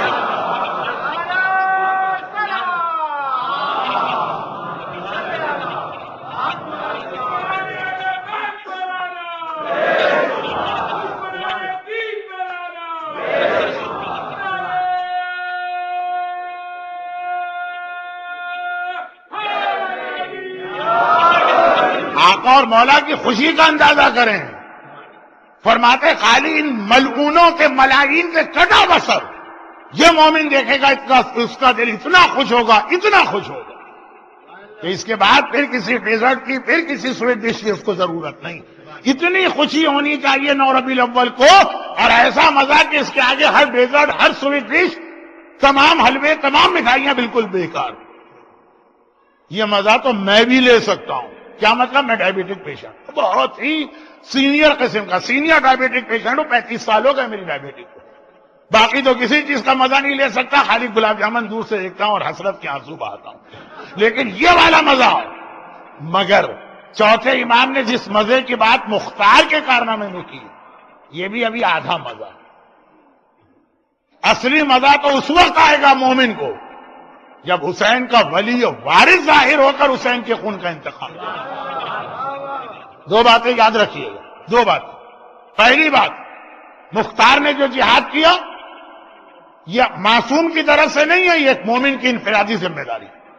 ہر مومن کی انفرادی ذمہ داری۔ تم سوچو کہ آل محمد کے ظالموں سے کیا انتقام لے سکتے ہو؟ سورہ بنی اسرائیل میں خدا نے کہا من قتل مظلوما فقد جعلنا لولیہ سلطانا، جو مظلوم مارا گیا اس کے ولی کو ہم نے حق کا انتقام دیا۔ تو ولی تو ابھی آیا نہیں نا، جب ولی آئے گا تب اصلی انتقام تو تب لیا جائے گا۔ یہ تو فقط ایک مومن نے اپنی انفرادی ذمہ داری پوری کی ہے۔ یہی وجہ کہ زیارت وارثہ میں آج بھی ہم کہتے ہیں، مختار کے بعد بھی ہم کہتے ہیں السلام علیکہ یا سار اللہ، ورنہ اگر مختار کا انتقام کلوز ہو جاتا ہے چیپٹر تو یہ جملہ نکل جانا چاہیے زیارت سے۔ اس کا ترجمہ کیا؟ ہمارا سلام و آپ پر، آپ کے خون کا بدلہ بھی اللہ کو لینا ہے۔ وہ اصلی انتقام باقی ہے جو امام زمانہ لیں گے، کیونکہ وہ حسین کے ولی و وارث ہیں۔ دوسری بات، بہت احتیاط سے کہہ رہا ہوں، دوسری بات، یزید، عمر سعد، ابن زیاد، خولی، ہرملہ، کیا کربلا کے واقعے کی یہ لوگ ذمہ دار؟ یہ تو سامنے کے کچھ چہرے تھے جو نظر آ رہے۔ کربلا میں تو ہے کوئی معشوق اس پردہ زنگاری میں، کچھ پیچھے چھپے ہوئے بھی ہاتھ۔ اور اس کے لیے آپ دو جملے میرے اور سن لیجیے۔ علامہ مجلسی نے لکھا ہے، لیکن یہ ان کا قول نہیں ہے، ہمارے تمام علماء نے متفقہ طور پہ کہا قتل الحسین بالسقیفہ لا بکربلا، حسین اصل میں سقیفے میں شہید کیے گئے، کربلا میں تو خالی عمل مکمل ہوا۔ اور کئی زیارتوں میں ایک لفظ آیا جس میں زیارت عاشورہ بھی ہے کہ ان سب پہ لعنت ہو اور اس پر بھی لعنت ہو، الممکنین لہم والممہدین لہم، ان پر بھی لعنت ہو جنہوں نے معاویہ اور یزید کو ملک شام کا اقتدار دے کے اتنا طاقتور بنایا کہ وہ اہل بیت کے خلاف جنگ کریں،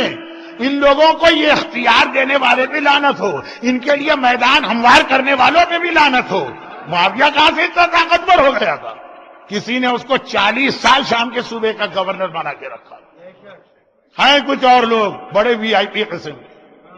اب وی آئی پی میں کتنے ہیں لیٹر ہیں آپ گنتے رہیے گا۔ تو مسئلہ یہ ہے کہ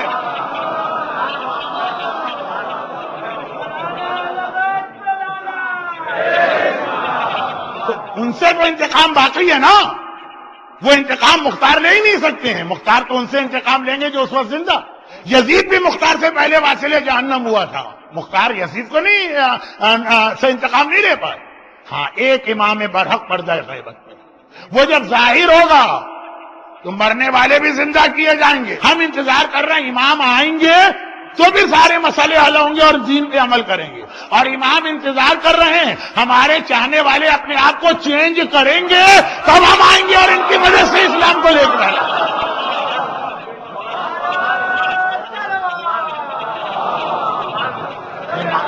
امام منتظر ہے،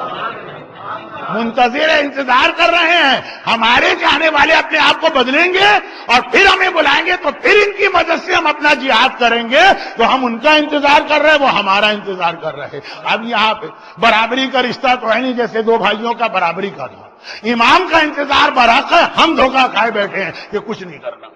ایسے ہی زندگی گزارتے رہو اور امام آ کے مسئلہ حل کریں گے، نہیں۔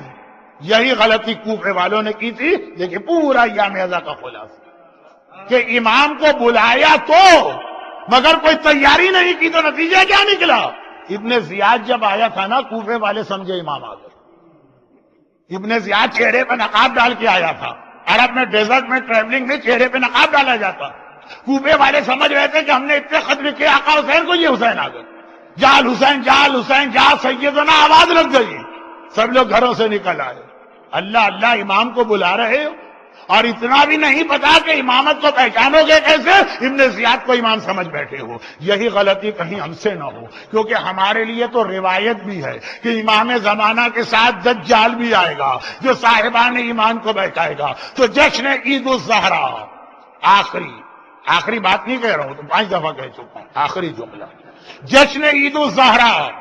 ہمیں پیغام دیتا ہے کہ مختار نے جو انتقام لیا وہ بہت چھوٹا انتقام تھا، اصلی انتقام باقی ہے۔ یہ انتقام زہرا کا وارث و فرزند زمانے کا امام لے گا، اور اس انتقام کے لیے وہ ہمارے اور آپ کے تبدیل ہونے کا انتظار کر رہا ہے۔ جب ہم اپنے آپ کو بدلیں گے تو امام آ جائیں گے۔ اور اب میں جملے کو بدل دوں،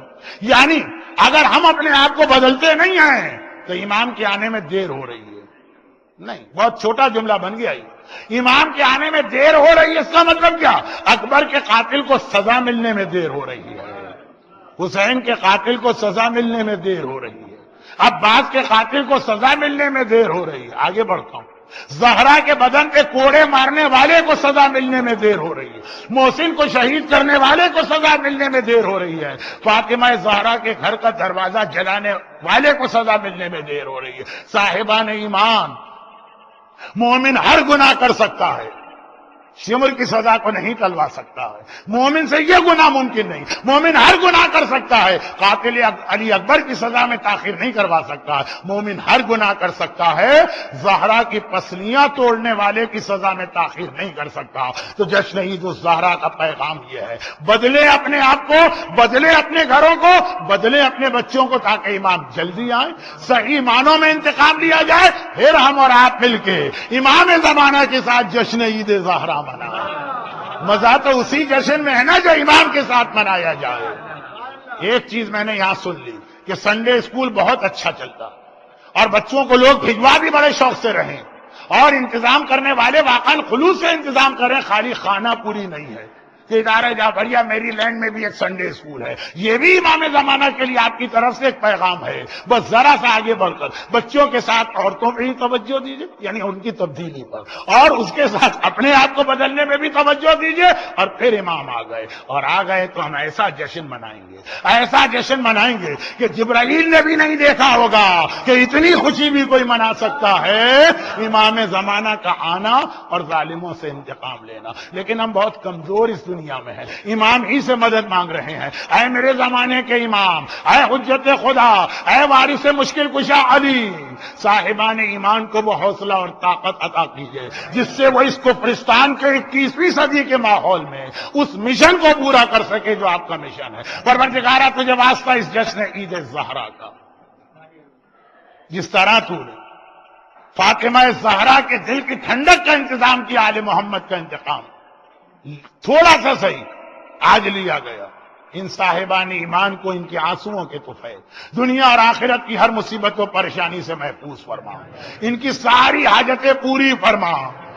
غم حسین کے سوا ہمیں کوئی غم عطا نہ فرما مگر غم حسین. مرتے دم تک قبر میں بھی، قیامت میں بھی، جنت میں بھی ہمیں عزادار حسین اور ماتمی بنا کے داخل فرما. پروردگارہ ہمارے تمام مرحومین کی بھی مغفرت فرما، اور جب امام زمانہ ظاہر ہوں تو ہمیں امام کی فوج کا سپاہی بننے کی توفیق عطا فرما. اور خدا بندہ جب ظاہروں کا کیا مطلب، اپنی آخری حجت وارث معصومین کے ظہور میں تعجیل فرما. یہ خوشی آپ کو حضرت مبارک ہو، اور اس کے اعتبار سے اب آپ کو جو پیغام میں نے دینا تھا دے دیا ہے. لیکن ایک تحفہ ہم آل محمد کی خدمت میں عید کا کیا تحفہ پیش کریں، کیا چیز ہے جو ہم ان کو دیں گے؟ وہی تو ہمیں سب کچھ عطا کرنے والے ہیں. ہاں ایک تحفہ ایسا جو اللہ بھی ان کو دیتا ہے تو ہم اور آپ بھی اس کو دیں گے. بآواز بلند درود بھیج دیں محمد والے.